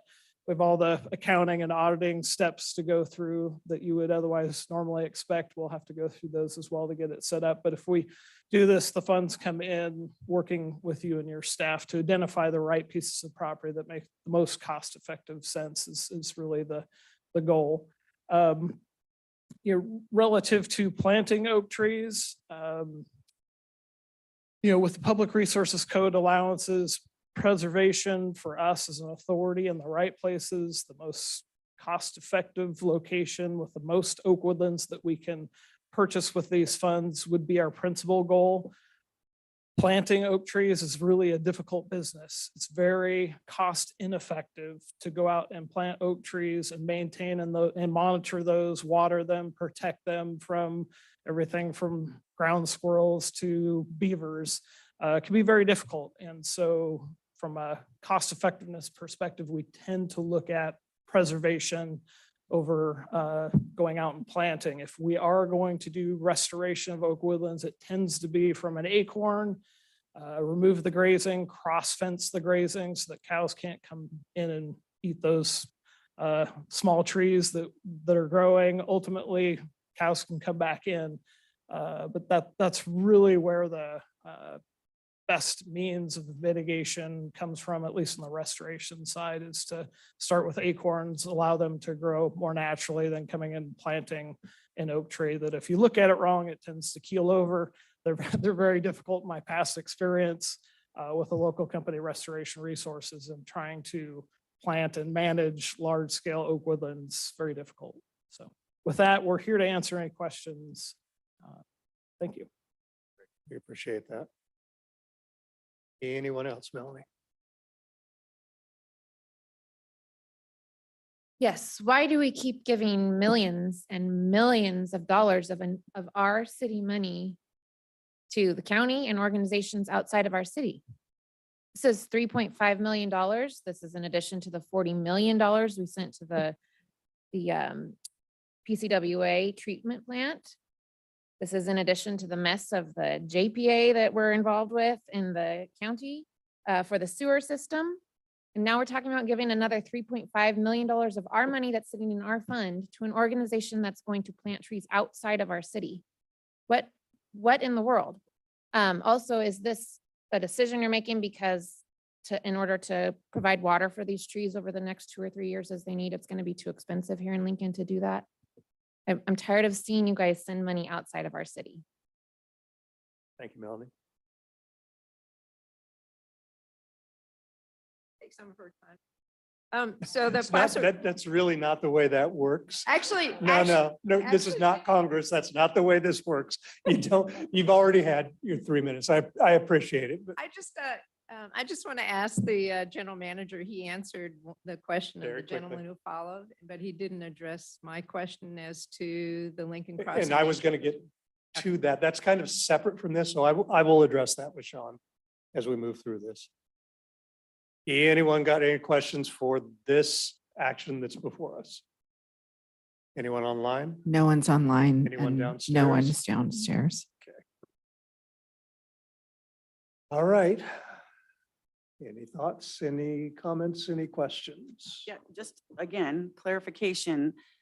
This isn't just us deciding to give the authority $3.5 million.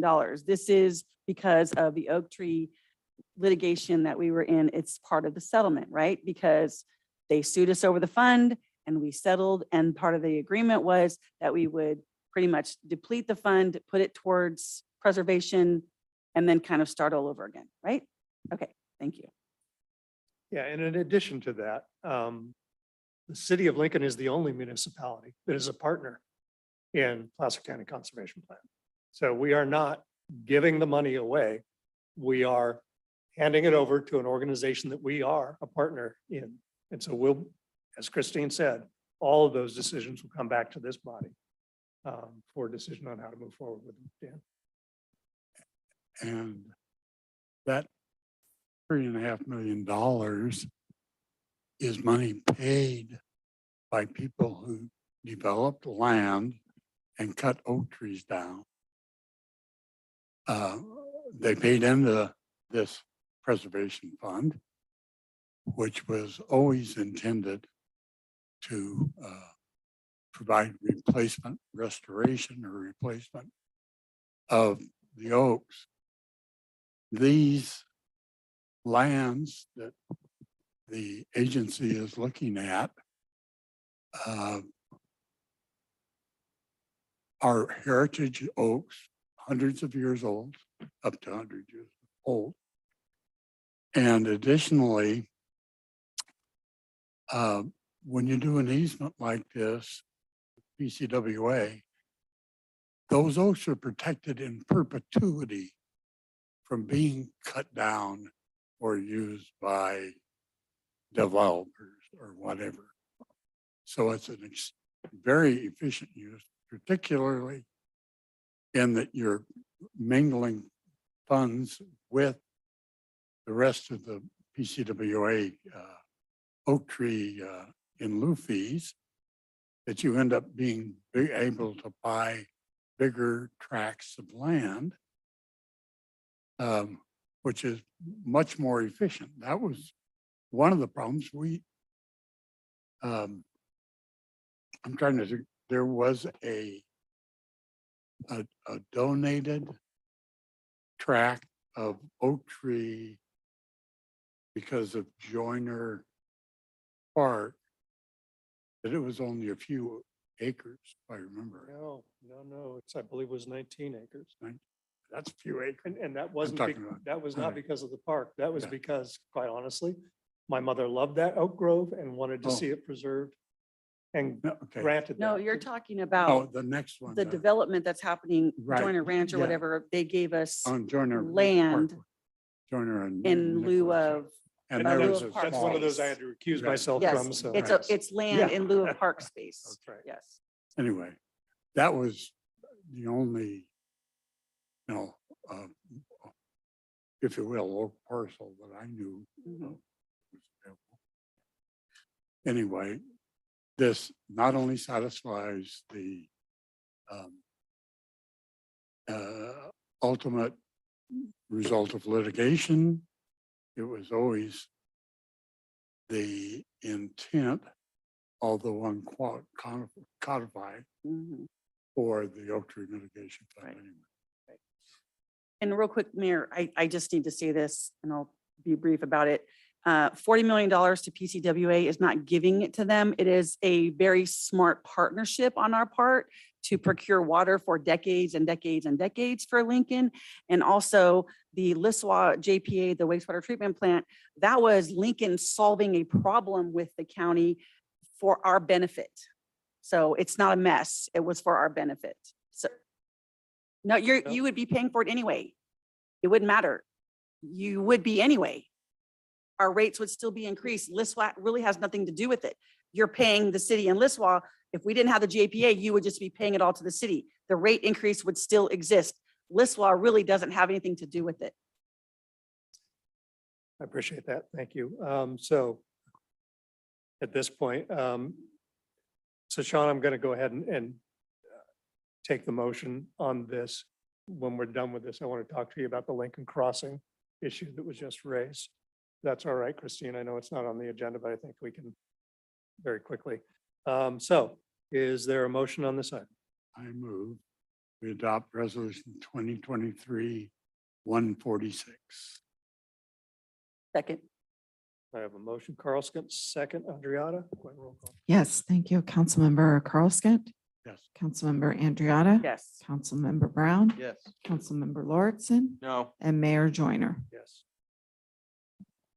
All right, so separate from that, I want to better understand the issue that was raised. I certainly saw Lincoln Crossing coming up. There were a great many trees planted. Many of them did not survive. Was that a city obligation? Was that a developer obligation for Lincoln Crossing?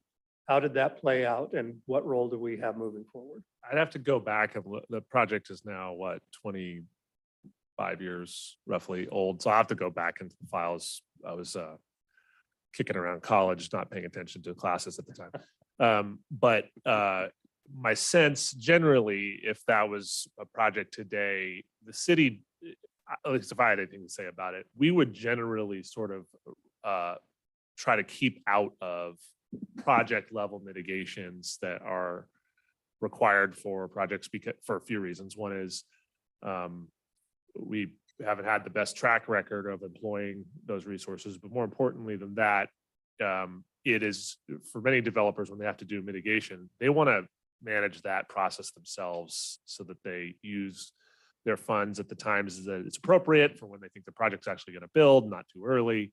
And also you want to line up the mitigation kind of concurrently when the impact is going to occur. So my sense is if I go and deep dive it, that we'll find that it was a developer obligation. I think it probably was, but I think what you may also find is that it was turned over to the HOA to maintain, Mhm. if I recall. I'll So, double check. okay. Yep, you're I probably right. appreciate that. Good.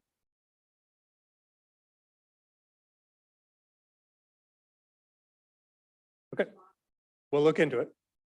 You bet. That completes our calendar for the agenda. We have the last few quick items. City managers report.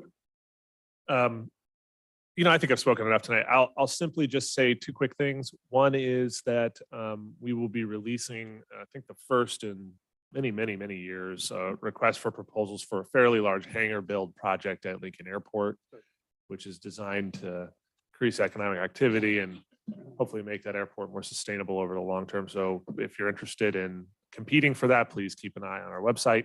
And then if it's okay with you, Mayor, I'd like to cede the remaining of, I don't know, I'm supposed to do that. We're supposed to cede the remaining time to our city treasurer, who would like to give a quick update on the airport open house, which is in a short, 3 weeks.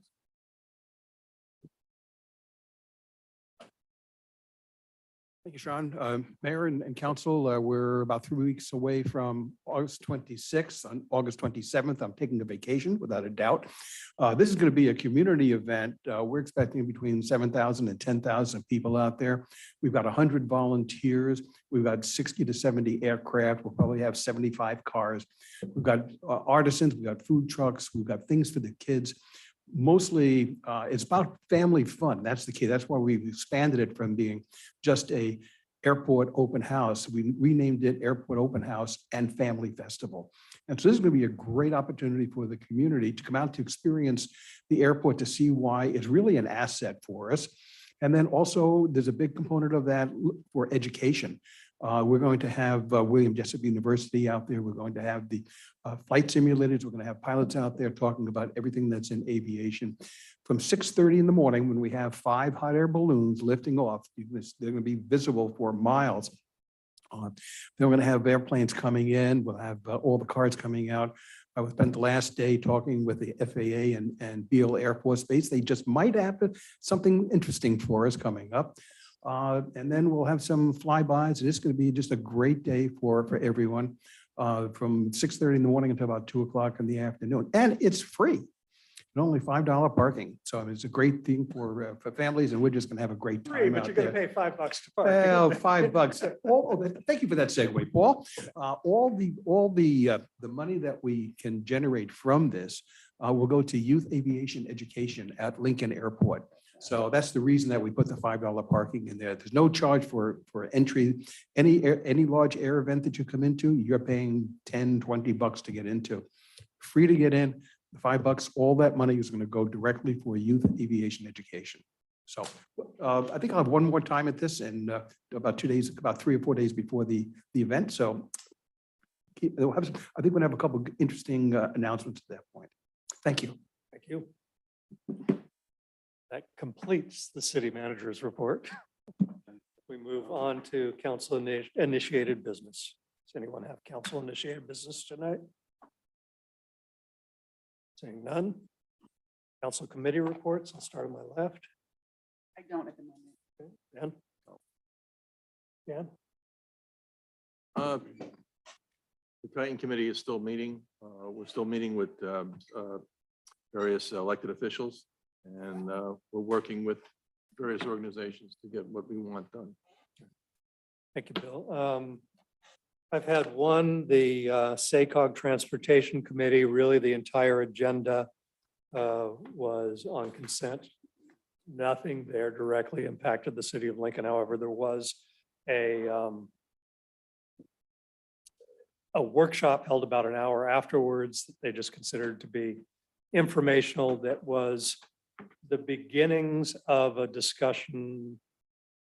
Even though that discussion is the right way to say it, an informational period where staff was defining for the board what the definition of disadvantaged communities from the perspective of the federal government, from the perspective of the state, and how that might be applied to the blueprint effort that is moving forward with an update. Lincoln is not faring well. And is this still working? Lincoln is not faring well in those definitions. We don't have the classic disadvantaged communities, but we'll keep trying to assert that there are different types of disadvantaged communities. We have a very large, as we all know, seniors community. Many of those folks are mobility challenged.